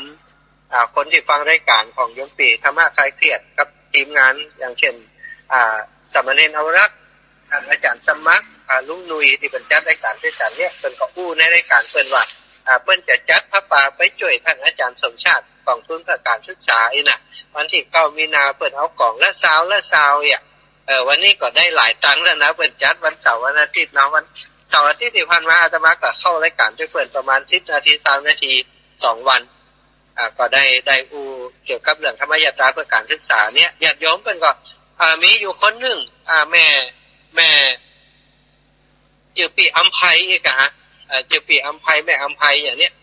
คนเชียงใหม่เปิ้นหอมมา50 กล่องละ20เปิ้นเอา50 กล่องก็เป็น 1,000 บาทแล้วเปิ้นเป็นชาวคริสต์น่ะเป็นคนนั้นศาสนาคริสต์แต่ว่าเปิ้นก็ฟังธรรมะหมดน่ะทั้งฟังธรรมะจากครูบาอาจารย์ที่จัดรายการนี่ก็เท่ากับว่าคิดพูดเนาะ เป็นชาวคริสต์แต่ก็มีจิตใจกว้างฟังธรรมะจากพระสงฆ์องค์สังฆเจ้าตัวอันนี้ก็เป็นสิ่งที่น่ายกย่องชื่นชมเนี่ยศรัทธาเปิ้นให้หอมมาอาตมาก็เลยเกิดความคิดว่าถ้าอีปล่อยอีแม่ทั้งหลายที่ฟังรายการที่อาตมาจัดนี่ก็ดีที่ดูจาก Facebook จากอะไรอย่างก็ดีที่อาตมาไล่สดไปอยากจะร่วมบุญด้วยกันนี่เนาะอยากจะร่วมบูชาบุญด้วยกันที่อาตมาเดินธรรมยตราเพื่อการศึกษาเนี่ยอยากจะสมทบทุนอยากจะร่วมบุญกับโรงเรียนขนาดเล็กก็ติดต่อมาได้เนาะติดต่อไปที่ครูบาอาจารย์รูปอื่นๆก็ได้นะหรือว่าจะติดต่อมาที่อาตมาก็ได้โดยตรงอาจจะมาร่วมบุญทางใดก็แล้วแต่จะโอนสตางค์มาเข้าบัญชีของโรงเรียนก็ได้หรือว่าจะเอาเข้าบัญชีของอาตมาซึ่งอาตมาเปิดบัญชีไว้เพื่อจะพัฒนาอุทยานธรรมพระสุนทรมุนีแต่ช่วงนี้บ่ได้ทำกิจกรรมอย่างอื่นถ้าทำกิจกรรมธรรมยตราเพื่อการศึกษาตลอดระยะเวลาที่อาตมาเดินทางมานี่ก็มีญาติโยมที่เปิดให้หอมมาผ่านทางบัญชีนี่อาตมาก็จะไปถอนออกจากบัญชีนี่วันที่9เดือนมีนาถอนออกมาปุ๊บก็จะโอนเข้าไปให้ทางโรงเรียนวันที่9มีนาเป็นการต้านเหตุก่อนแล้วก็จะมอบให้กับทางโรงเรียนไปเนาะอันนี้ก็ทำความเข้าใจว่าถ้าอีปล่อยอีแม่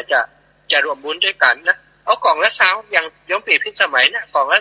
20มี20ก็ฮอบ20ก็บ่ต้องนักหนาอย่างเนาะแต่ถ้ามีนักกว่านั้นเขาอาจจะได้หลายกล่อง100ไม่ได้5กล่องแล้วสถานเนาะปัน1ก็50กล่องแล้วก็ว่ากันไปเถอะไปจะฮอบตัวใด10 20อย่างก็ฮอมมาคนละเล็กละน้อยอาตมาคิดว่ามันก็คงจะเป็นจำนวนเงินที่เพียงพอหรือว่าพอเพียงต่อการที่จะมอบให้กับโรงเรียนไปจ้างครูบาอาจารย์ต่อไปเนาะ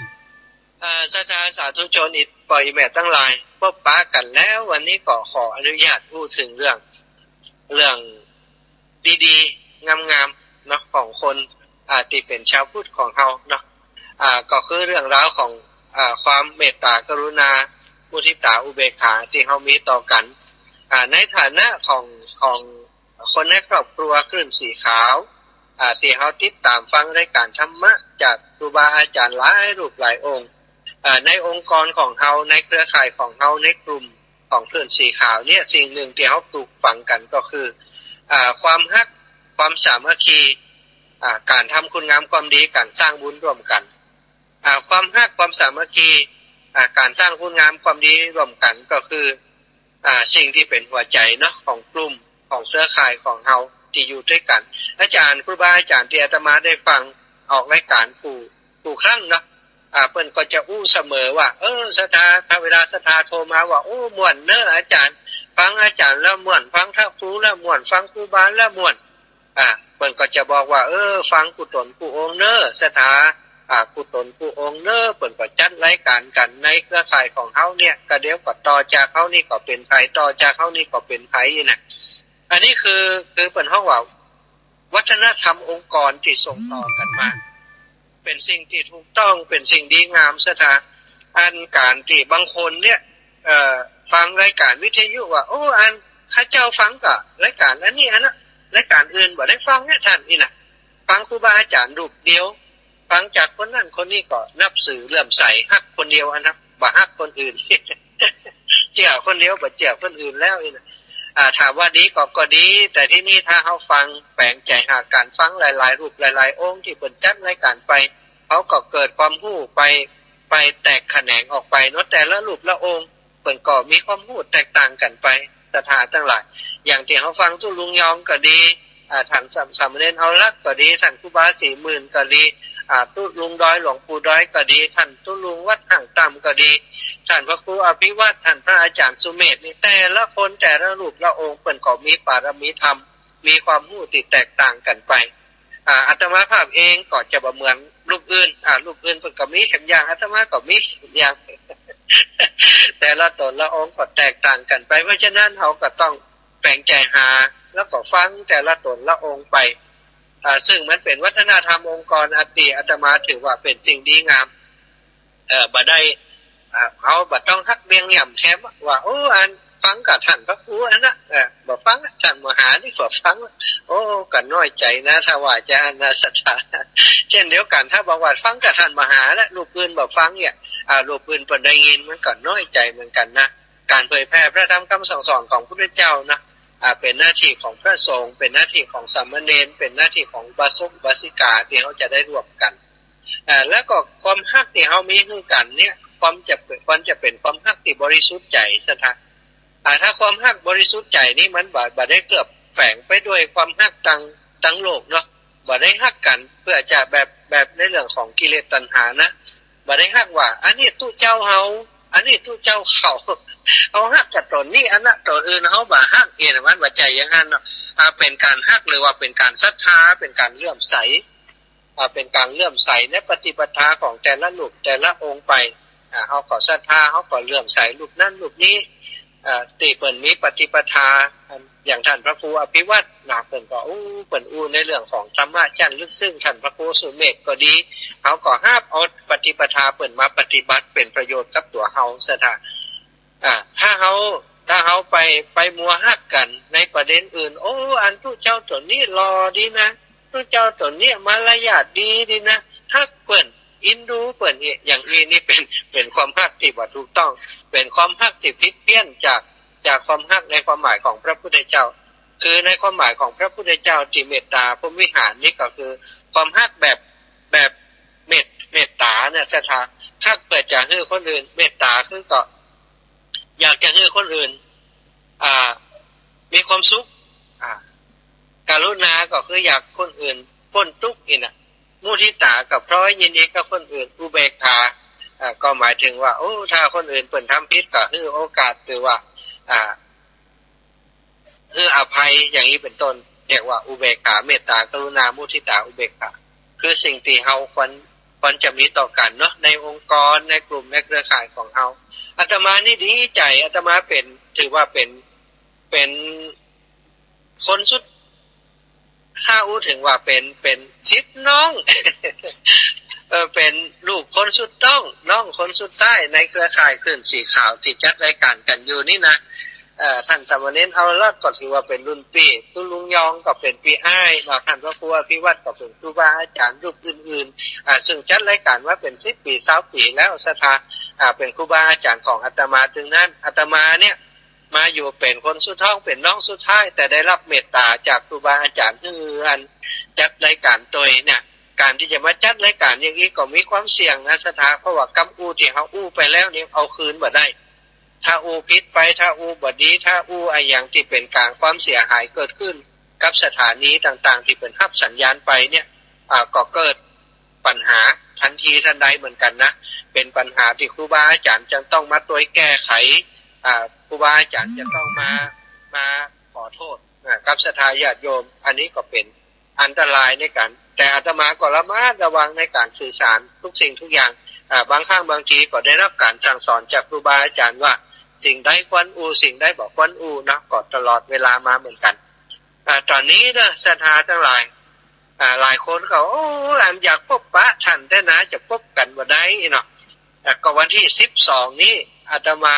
จะไปรับใช้ครูบาอาจารย์ที่ดอยนางแก้วเนอะ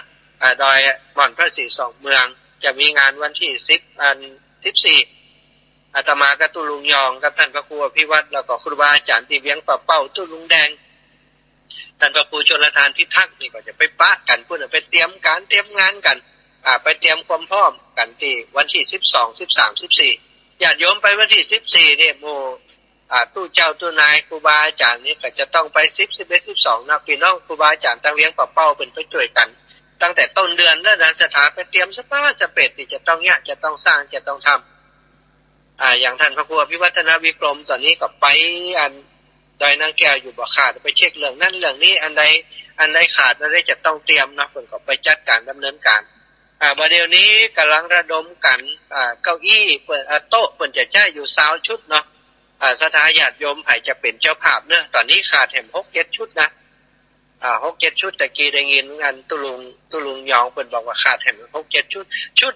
โต๊ะเป็นโต๊ะสแตนเลสอย่างดีสถาราคา 1,900 บาทเนาะไผจะเป็นเจ้าภาพเนอะก็แจ้งที่ท่านพระครูอภิวัฒนวิกรมก็ได้ติดตุลุงยองก็ได้ติดตุลุงดอยก็ได้ครูบาอาจารย์ที่จัดรายการในสถานีเครือข่ายของเขาก็สามารถติดต่อได้ทุกคนหรือว่าจะมาติดต่อที่อาตมานี่ก็ได้นะแจ้งมาที่อาตมานี่ก็ได้ก็ยินดีนะจะรับ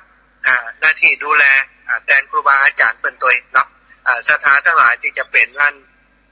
เจ้าภาพโต๊ะสแตนเลสก็แจ้งมาได้เนอะแจ้งมาที่อาตมานี่ก็ได้แจ้งไปที่ครูบาอาจารย์โดยตรงก็ได้ตู้ลุงน้องก็ได้ตู้ลุงท่านพระครูอภิวัตรก็ได้ทุกรูปทุกองค์ที่เพิ่นจัดรายการอยู่เนาะจะโอนสตางค์ไปที่ดอยที่กองทุนพระศรีสองเมืองเลยก็ได้สถานก็สะดวกที่ไหนก็ดำเนินการที่หั่นหรือว่าจะสะดวกวันที่14เตรียมสตางค์ไปถวายบุญเลยก็ได้แต่ก็แจ้งครูบาอาจารย์เพิ่นแจ้งก่อนว่าข้าเจ้าจะเป็นเจ้าภาพโต๊ะเนอร์นี่นะแจ้งให้เพิ่นได้รับทราบเหตุกรรมก่อนว่าเนี่ยคนอื่นจะเอาไปแหกเอาวัดตันสักกรรมนะอาตมาก็แค่ได้สักตัวแต่ว่าบ่มีสตางค์มีสตางค์อยากจะเป็นเจ้าภาพด้วยเพิ่นสักตัวเหมือนกันนะแต่ก็บอกเป็นอย่างสถาญาติโยมเป็นไว้ก่อนอาตมาก็จะช่วยเหลือครูบาอาจารย์ด้านอื่นเอาวันที่12ไปป้ากันพุ่นเนอะใครที่เป็นแฟนคลับของตุลุงยองนะก็ไปป้ากันพุ่นอาตมาภาพก็จะไปถึงวันที่12ตอนวันแรงโยมป่อเนอะโยมป่อกำนันศรีทันกำนันอดีตกำนันตำบลเวียงอำเภอเวียงป่าเป้าเนาะอีป่อจะไปวันที่12ตอนบ่ายป่อเตรียมเนอะเตรียมมาครับคงจะถึงตอนบ่ายวันที่12อาตมาน่าจะถึงแถวอำเภอแม่สวยแล้วเนาะอำเภอแม่สวยอำเภอแม่ลาวอำเภอแม่สวยแถวเนี้ยสถานวันนี้อาตมาถึงอำเภอเทิงวันผูกก็จะเดินไปตามงานไหลเชิญตะวันของท่านอาจารย์ววชิรเมธีวันผูกบอกว่าจะถึงก็บ่ถึงนะไหลเชิญตะวันเนี่ยถ้าถึงก็ดีถ้าบ่ถึงก็ถึงวันฮึเนาะอยากจะไปให้ถึงไหลเชิญตะวันวันผูกนี้จะพยายามเดินให้ได้เวลาให้ได้ระยะให้หนักหน่อยสถาน อยากจะไปถึงไร่เชิญตะวันแล้วก็ถ้าเป็นไปได้กลางคืนจะได้ไปสนทนาธรรมกับครูบาอาจารย์นะถ้าเปิดโอกาสก็ศรัทธาอาจจะได้ติดตามตัวถ้าเปิดโอกาสก็หมายความว่าอาจจะได้ไล่สดกับครูบาอาจารย์ที่ไร่เชิญตะวันถ้าเปิดเมตตาถ้าเปิดบอกว่าเปิดโอกาสให้ไล่สดก็อาจจะเป็นการสนทนาธรรมเป็นการส่วนตัวก็เป็นไปได้เนาะจะได้ก็จะเก็บบรรยากาศมาฝากกันแล้วกันถ้าไปถึงไร่เชิญตะวันวันพรุ่งนี้นะแต่ถ้าบ่ถึงจะได้ก็นอนข้างทางก็จะไล่สดคือพอว่านอนที่ไหนพักอยู่ที่ไหนตอนนี้อากาศทั้งที่กลางวันร้อนกลางคืนหนาวสถานแต่เมฆฝนบ่มีแล้วเนอะมีคนหลายคนถามว่าแล้วก็ที่ท่านเจ็บเท้าเนี่ยเป็นจะได้พอวันนี้เดินได้ดีกว่าวันก่อนนะบอกพอเจ็บต่อใดเนอะวันก่อนนี้เจ็บแต่ว่าวันนี้บอกพอเจ็บต่อใดน่าจะเป็นสาเหตุจากการเดินขึ้นดอยเมื่อก่อนตอนที่เดินเข้ามาที่เจียงของสถานแถมวันนี้เจ็บแถม2 วันที่ผ่านมานี่เจ็บแต่วันนี้นี่ดีขึ้นบอกพอเจ็บต่อใดแต่ก็นวดเนาะนวดยาแล้วก็เจ็บผ้าทับที่ข้อเท้าอยู่ว่าอันก็ยังจะเจ็บอยู่แล้ววันนี้ตอนนี้ได้ที่พักแล้วเป็นประจ้าตีก่อนจะถึงอำเภอเทิงกิโลปลายเนาะก่อนจะถึงอำเภอเทิงกิโลปลาย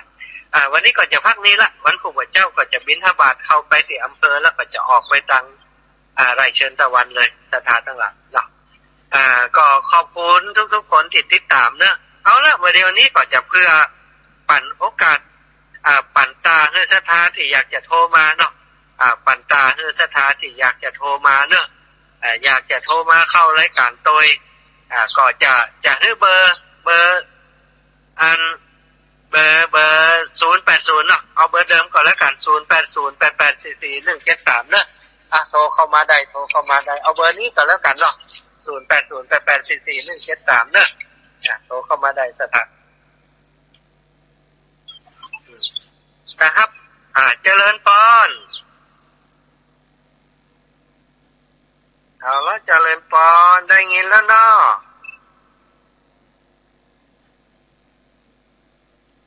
อีแม่50 กล่องนะอีแม่ เดี๋ยวหลังออกรายการแล้วแม่โทรมาใหม่เนาะจะเดี๋ยวหลังออกรายการแม่โทรมาใหม่นะแม่เนอะโอ้ดีใจเดี๋ยวแม่โทรมาใหม่เนาะเจ้าขอบคุณนะแม่เนอะขอบคุณนะขอบคุณเอาละตอนนี้จะเปิดโอกาสให้ศรัทธาเปิดอันโทรเข้ามาได้ด้วยเนาะเอาละเนอะศรัทธาเจริญพรแม่ฮับแล้วเนอะแม่เอาฮับแล้วเนอะปอกปอน้อยบุญปั่นเมืองฝางเนาะโอ้ดีได้ดีขอบคุณเนาะเจริญพรเอาละต่อไปเปลี่ยนสายรับสายก่อนเด้อเจริญพรแม่ยายพร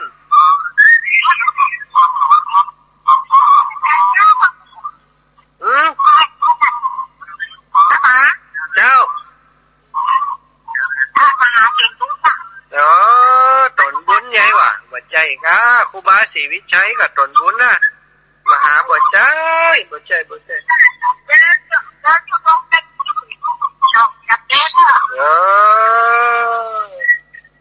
ดคนอื่นพูดตนบุญอันนี้บ่ใจเตี้ยบ่ใจเตี้ยขอบคุณแม่ยายพรนะอัพสายอื่นก่อนนะเจริญพรวางสายแม่ยายพรก่อนเด้อ3591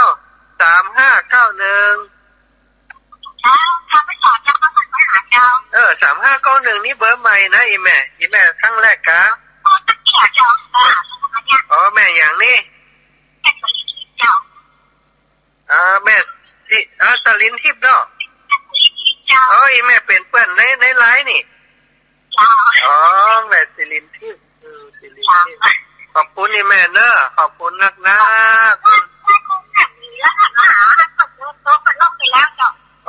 กะเดี๋ยวจะสอหายแม่ตอนนั้น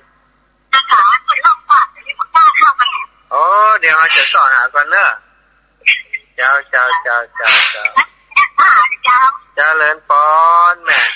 จะสลับสายก่อนเด้อเจ้าเอาละจะวางสายอีแม่ก่อนรับสายโยมแม่สีทอนเจริญปอนโยมแม่สีทอนมัวฟังวิทยุฮะนะเดี๋ยวเกียนเสียงเจ้านี่จำมาได้เสียงพาย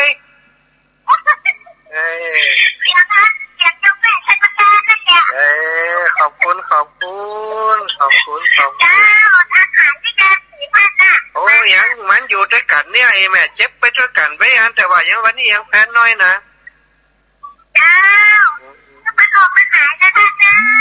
สาธุบุญรักษาแม่เนอะจะเรียนปอนจะสลับสายนะเปลี่ยนสายนะรับสายแม่ปานี้ตอนนี้แม่จะเรียนปอนโยมแม่เจ้าอีแม่สบายดีเนาะสบายดีเจ้าแม่ปานี้อยู่ฝั่งกันนะนะคะเดี๋ยวฝั่งนี่ปุ่นนะวันที่สาวมีนาอีแม่แล้วงานน้อยนางแก้วจะป้ากับคุณเนอะจะไปช่วยงานครูบาอาจารย์ท่านพระครูเปิ้ลขอบคุณคุณหักสายแม่เนอะจะสลับสายก่อนเนอะ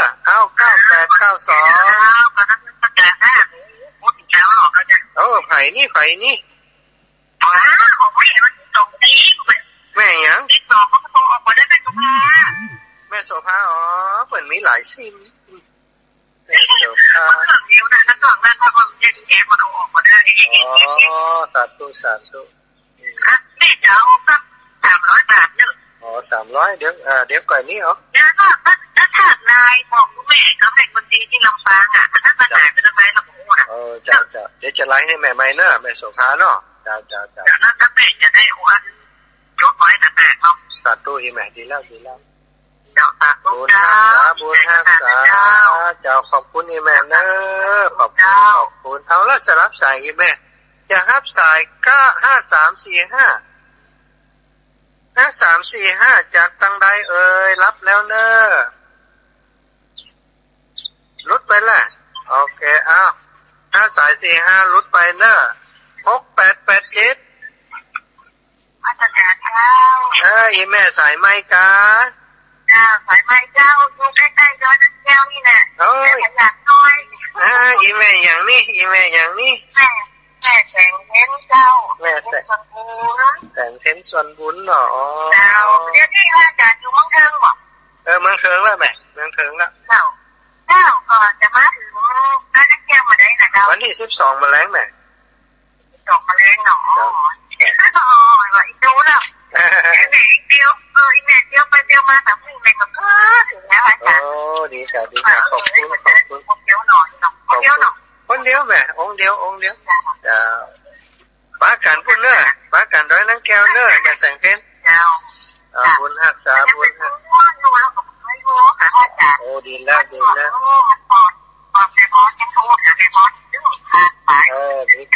่ะสาธุ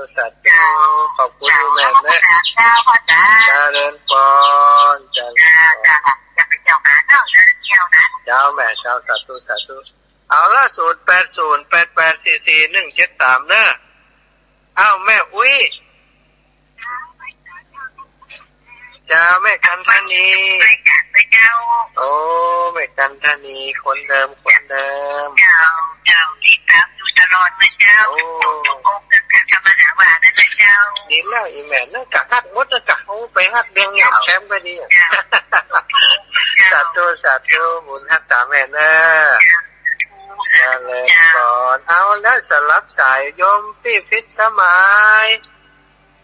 ขอบคุณกำลังใจใหญ่ๆจากโยมพี่เนอะบาทเนี่ยขายดีกะอย่างละซาวนี่ขายดีอย่างนี้ขายตะเมินแล้วขายราคาถูกนี่ก็ขายดีนะวันที่5ที่9นี่ได้หลายสาวหลายสาวแล้วหลายสาวแน่นอนละแต่กี้เพิ่นก็แจ้งมานี่แหม 3-4 กล่องแล้วนี่ยมปีดีแล้วยมปีจะได้บุญนักเด้อต้นคิดนะ เอาล่ะบุญรักษายมปีสลับสายก่อนเนอะสาธุขอบคุณแล้วยมปีเพชรสมัยให้กำลังใจตลอด8977เนอะไม่ปาเจ้าท่านทำหาเจ้าอีแม่สายไม้กะแม่ฟังอยู่แม่ประธานที่เจ้าแม่หยังนี่แม่มอนแม่เคยโทรเหมือนกันแล้วแม่มอนนั่นคือคุณยังไงเจ้าประธานแม่มอนบรรทาเนาะโอเคเจ้าประธานกับปูแม่ก็ฟังท่านมหาขอบคุณนะคะเขาได้ก็ฟังเนาะสาธุดีแล้วขอบคุณลูกตุลุงเปิ่นเมตตาเปิ่นปั่นรายการให้นะเดินของอยู่สุขสบายเด้อจะได้เก็บได้ไข่เด้อสาธุขอบคุณนะปั่นกันคนน้อยก่อนนะที่จะรับสายคนน้อยกันเด้อสาธุเจริญพ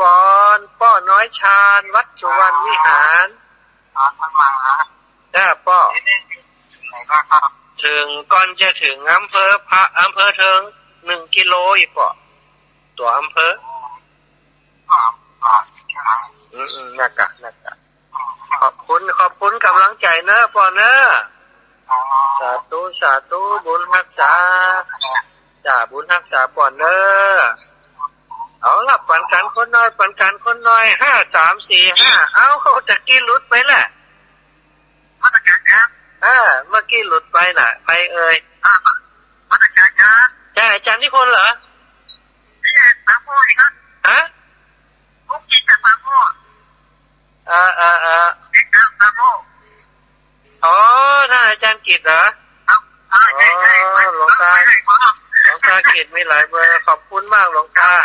ถึงอำเภอเทิงแล้วเนอะถึงอำเภอเทิงแล้วขอบคุณมากบุญรักษาหลวงตาได้มีดวงตาเห็นธรรมถวายความเคารพครับสลับสายหน่อยโยมแม่สายฝนหนองฟ้าขาวเจ้าโยมแม่บ่ดีเตี้ยมันก่อนเจ็บไปเรื่อยๆอันเขาบอกพักเนาะแม่เนาะมันไม่ได้พักก็ไปเรื่อยๆไปได้อยู่อีแม่สู้ได้อยู่สาธุขอบคุณอีแม่เนอะ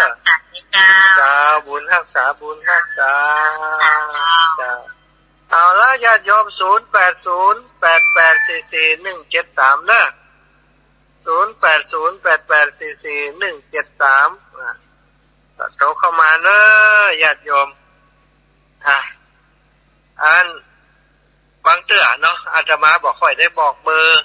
อาจารย์เพิ่นบอกว่าฮับสาย2สายแล้วก็บอกเบอร์เห็นเตื้อถ้าท้าเพิ่นจะได้อันจดไว้เตื้อว่าโทรหาผมแท้สถานจดเบอร์อาตมาไว้เนอะเบอร์มหาสมชาตินะ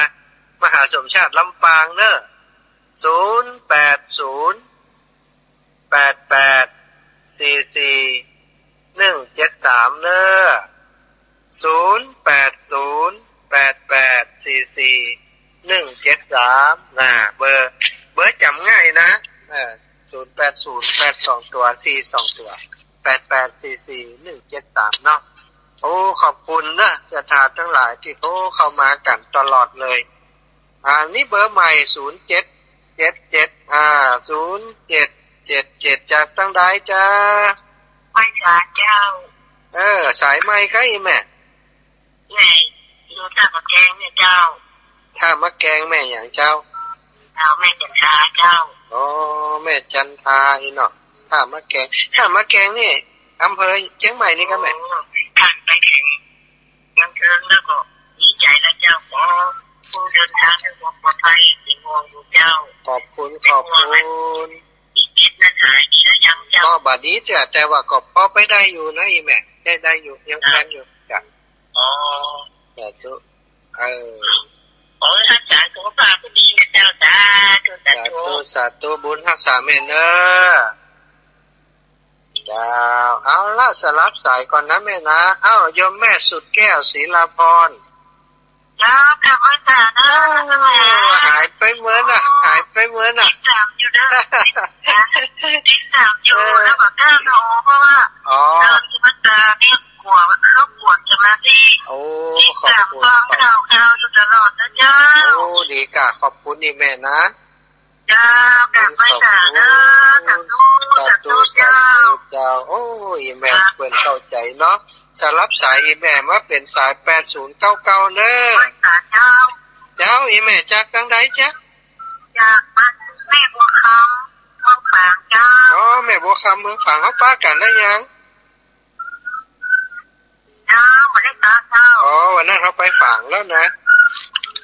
วันพุ่นเนอแม่เนอวันที่22นะป้ากันมีนาพุ่นนะ วันที่14อ่ะ อีแม่จะไปล่ะ จะไปเจ้า โอ้ดีกลับป้ากันเนอ เจ้า ไปลืมตักกันจิมนะ เจ้า สาธุแม่บัวคำขอบคุณ 14เจ้า ขอบคุณอีแม่เนอ เจ้า บุญรักษาอ้าว4722 แล้วก็ประกาศเจ้า อันนี้เบอร์ใหม่กะ เจ้าอันแต่ว่าต้องฟังฟัง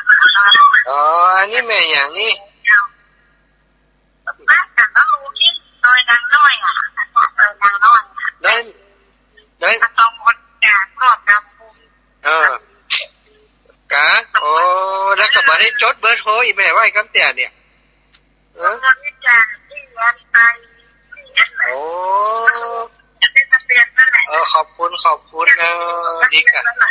ดีแล้วกะเดี๋ยวเขาจะจดไว้ครับอีแม่ชื่ออย่างก็จดไหม แม่กำแพงของปีตรงเมืองฝาง โอ้แม่คำแดงครองมีเมืองฝางเขาป้ากันแหมได้นี่จะไปป้ากันแหมได้นี่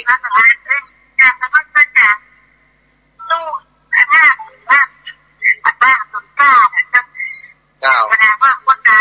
โอ้ขอบคุณโอ้จำได้ละขอบคุณเนี่ยแม่เนอโอ้ดีกะเจ้าเอาละจะปั่นกันคนน้อยก่อนนะอีแม่เจ้าจะปั่นกันคนน้อยนี่เขาบุญมานี่ขยุกนี่7767นี่7767เอาจากทางใดเจ้าแม่อุโมงค์โอ้อุโมงค์นี่เขาไปแอวแล้วเนิดตามเทศบาลบ้านอุโมงค์น่ะอีแม่ชื่อหยังพวงผักกายเนาะอ๋อชื่อดอกไม้นี่นี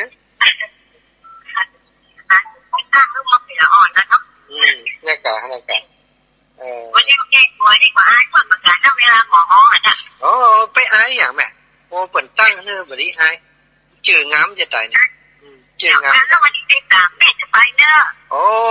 ดีป้ากันเนาะดอยนั้นแก้วเนาะจะไปป้าท่านเจ้าโอ้สาธุเพราะว่าวันอาทิตย์ของยุทธเนี่ยเนาะโอ้ดีใจป้ากันเจ้าไปป้าท่านละกันโอ้ดีละวิทยุเนี่ยโอ้ต้องเปิดยกไปเนี่ยโอ้ดีกะเอาละอีแม่เขาจะปั่นให้คนอื่นของเด้อสาธุเ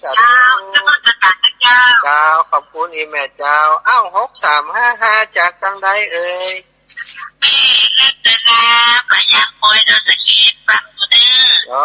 แม่รัตนาไปยังปอย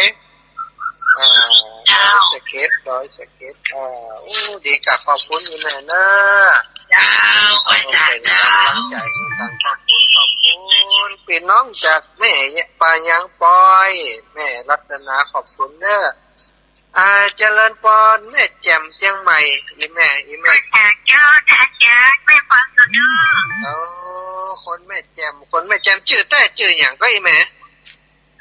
ขันแก้วบ้านเจ้าโกมเจ้าเขาบันทึกว่าแม่แจ่มนี่ว่าแม่ขันแก้วเจ้าแม่แจ่มแก่คือเด้อแม่ฟังลูกขอบคุณนี่แม่เนอะเอาแล้วจะปั่นคนอื่นเห็นน้อยนะ7244นะแม่เนอะขอบคุณจัตุสาธุ08088441จากไหนเอ่ยเจ้า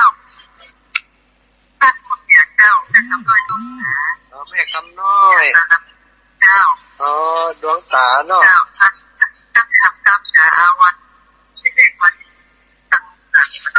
เดี๋ยวแม่โทรมาทำกรรมเนอะหลังจากออกรายการไปสัก5 โมงก็ได้เนอะแม่เนอะเจ้าสาธุขอบคุณแม่เนอะเจริญพรเอาวันนี้มีเบอร์ใหม่ๆเยอะเนอะอีแม่1344ไม่จ่าเจ้าจ่าเจ้าอีแม่นี่เบอร์ใหม่เนาะเจ้าเบอร์ใหม่เจ้าอีแม่ชื่ออย่างเจ้าโสภาเจ้าโสภากองสิงห์นะเจ้าอยู่สันปะตองเจ้ากองสิงห์สันปะตองบ่เคยโทรมากำเตือนเนาะเจ้าบ่เคยไปโทรเจ้าแต่ตะกี้ทำส่งบุญกับข้าจากโดยแล้วนะเจ้าเขามีไลน์กันแล้วอีแหละข้อความอ่ะเจ้าเจ้าหันแล้วจะโสภากองสิงห์ครับวันนี้ตีนี่จะไปกราบไหว้นะเจ้าโอ้ขอบคุณกะโอ้ครูบาอาจารย์เป็นไปหลายรูปเนาะแม่เนาะป้ากันพุ่นเด้อเจ้ากราบไหว้ป่าเจ้าดีแล้วขอบคุณโอ้วันนี้เป็นรายการโทรมาหลายเด้อดีใจขนาด08088444173เด้อสถา0808844173เอาละมีก็เบอร์ใหม่เนอะ6384เจริญพรไปสาเจ้าท่านมหาเจ้าอีแม่จากทางใดจ้าจนที่ไม่ยินเจ้าอยู่ใกล้กันต้องข้ามกับบ้านน้องใหม่เนี่ยเจ้าโดนแจ้งแม่ริมเนาะจนเที่ยวไม่ยินช่วงแล้วที่ท่านมหามาท่านจุดที่สุสานจนเที่ยวแม่บอกถ้าแม่มันจะไปที่นั่นนะคะแม่อยู่ใกล้เนี่ยแม่บอกเจ้าเสียดายเนาะเจ้าพาท่านมหาไปเลยค่ะที่นี่จะค่อนข้างมากโอ้เจ้าเป็นกำลังใจนะเจ้าฟังตลอดแต่ไม่ได้โทรเจ้าอีแม่ชื่ออย่างนี้ชื่อเล่นชื่อแม่เอี้ยงชื่อฉันทิกาลักดีเจ้าแม่เอี้ยงฉันทิกาหลักดีแหละเจ้าฉันทิกาหลักดีนะแม่นะเจ้าโอเคขอบคุณนี่แม่เนอะเขาจะบันทึกเบอร์ไว้สาธุอนุโมทนาบุญกับแม่ด้วยเรียนก่อนโอ้วันนี้มีเบอร์ใหม่ๆเยอะมากเลยสถาขอบคุณทุลุงเด้อเพราะมีเวลาได้ฮู้กับสถาญาติโยมได้บอกเบอร์โทรบ่อยเพิ่นก็จำได้แล้วเนาะ0808844173เด้อสถา0808844173คนที่เพิ่นเคยโทรมาบ่อยๆเพิ่นก็พักให้คนใหม่โทรมาเนาะอันนี้ก็เป็นวัฒนธรรมองค์กรที่ดีเหมือนกันนะนี่นะ0556จากทางไหนอีแม่จากแม่อายเจ้าแม่อายเชียงใหม่เนาะอีแม่ชื่อหยังแม่ของคำมะลิกาแม่อายดีแล้วอีแม่ฟังทุกตนทุกองนั่นเนาะเคยโทรมาเจ้าเคยแล้วเนาะกำนี้เนาะดีขอบคุณยมแม่กองคำก็ขนาดกองยังเป็นคำเนี่ยนะอย่างอื่นก็เป็นคำว่าอะไรกันน้ำมันประจักษ์นะจ๊ะสาธุบุญทักษาอีแม่เนาะสาธุขอบคุณเจริญพรโอ้วันนี้สายใหม่เน่นหนาสถาเอาแล้วนี่ก็สายใหม่ขอบคุณ7334เอาละจังได้ยมแม่ปานีนะเจ้ายมแม่ปานีก็มีเฟซกันแล้วไม่ใช่กะมาใกล้เจ้าจะมาเคยโทรเลยยมแม่ปานีนามสกุลหยัง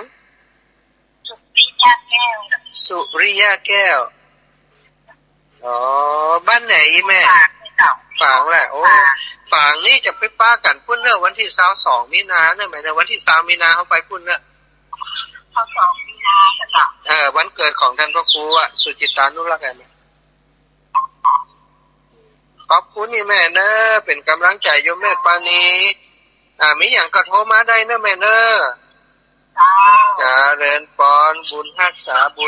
าเอาละปั่นกันคนน้อยกับ9863จากตั้งได้จากวันได้ดอกแดงเจ้าพระบาทได้ปูสิริเจ้า มาป้อง แม่ดอกแดงอีกเหรอ เจ้าพ่อท่านเป็นผู้เจ้า แม่ดอกแดง วัดพระธาตุดอยกู อ๋อ ดอยกู หลวงปู่เดินทุดงมันกับเจ้า เดินทุดงเจ้าบัจเจหลวงปู่นะอายุบันนักเตือนนะ59อยู่นะบัจเจหลวงปู่นะถ้าหลวงปู่ต้อง80อ่ะ อ๋อพอดีจะท่านได้เบอร์โทรไงเจ้า อ๋อได้เบอร์โทรจากติบอกตะกี้ล่ะ อ๋อ อ๋อขอบคุณเนอะเยอะอันนี้ยมปีชื่อหยังยมปียมแม่ เป็นมาเจ้า เอาบอกแม่กาญจนา อ๋อก าญจนาเนาะกาญจนาที่แปลว่าท้องนี่นะ ใช่ถ้าหลวงปู่มาหลวงปู่มาที่อยากเข้ามาหาที่ร้านข้างโรงเรียนแม่ดอกแดงที่มาได้เจ้า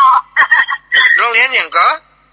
โรงเรียนแม่ดอกแดงเจ้า แม่ดอกแดงอำเภออย่างนี้ ลงวัดดอยสะเก็ดลงวัดดอยสะเก็ดเนี่ย อ๋อเขาผ่านแล้วเหรอท่านดอยสะเก็ดนั่นนะเขาไปนอนท่านคืนหนึ่งเหรอ แล้วเจ้าฟังทุกวันตอนที่หลวงปู่ยังไม่ได้เรียนตอนเลยที่ว่ามาทั้งที่กันเลย อ๋อดีละเดี๋ยววันหลังจะไปเอวหาเด้อเจริญพรสาธุเจริญพรเอาแล้วจะปั่นกันคนหน่อยครับ0519ก่อนเนอะ0519ไม่ค่ะเจ้าข้างหา เจ้าอันนี้ไผเอ่ย อันนี้แม่จันเรือนไฟ เอ้าเดี๋ยวแม่ยังมีเบอร์โทรกันเจอกันนี่เอาที่ครั้งแล้วนี่มันใหญ่เบอร์นี่นี่ โอ้นั่นแน่ตัวจดพิษนะกัน มันใช่เอาเรื่องแม่ไปนอนคุณนอนแม่ อ๋อไอ้แม่เบอร์นั่นแหมเบอร์1เบอร์นั่นใช่แต่ตอนนี้กำลังโทรไลน์กับตุลุงยองอยู่อ่ะ0980052515อันนั้นเบอร์นั่นเองบัดใจอัพสายตอนออกรายการนี่แหละ แม่ก็เลยเอาเบอร์ใหม่ไปดีเนี่ยจ้ะ โอ้ได้แล้วเอาละไอ้แม่จะคืนรายการให้ตุลุงก่อนนะจะหมดเวลาแล้ว จะเอาเป็นกำลังใจเลย สาธุเอาละเนอะสถานที่บ่ได้โทรมาก็ฟังโทรเตือนเนอะตอนนี้ก็ขอคืนรายการให้กับตุลุงเหตุก่อนเนาะบุญกุศลที่อาตมาได้ธรรมยตราเพื่อการศึกษาเป็นบุญญาบารมีนักหนาต่อใดก็ขอคือศรัทธาพี่น้องอีพ่ออีแม่จงมีส่วนแห่งบุญจงได้บุญได้กุศลเหมือนกับที่ผู้ข้าได้จุอย่างจุประการเนอะมีอายุวันนะสุขาภละปฏิภาณธนสารสมบัติจุอย่างจุประการอายุวันโนสุขังปะลัง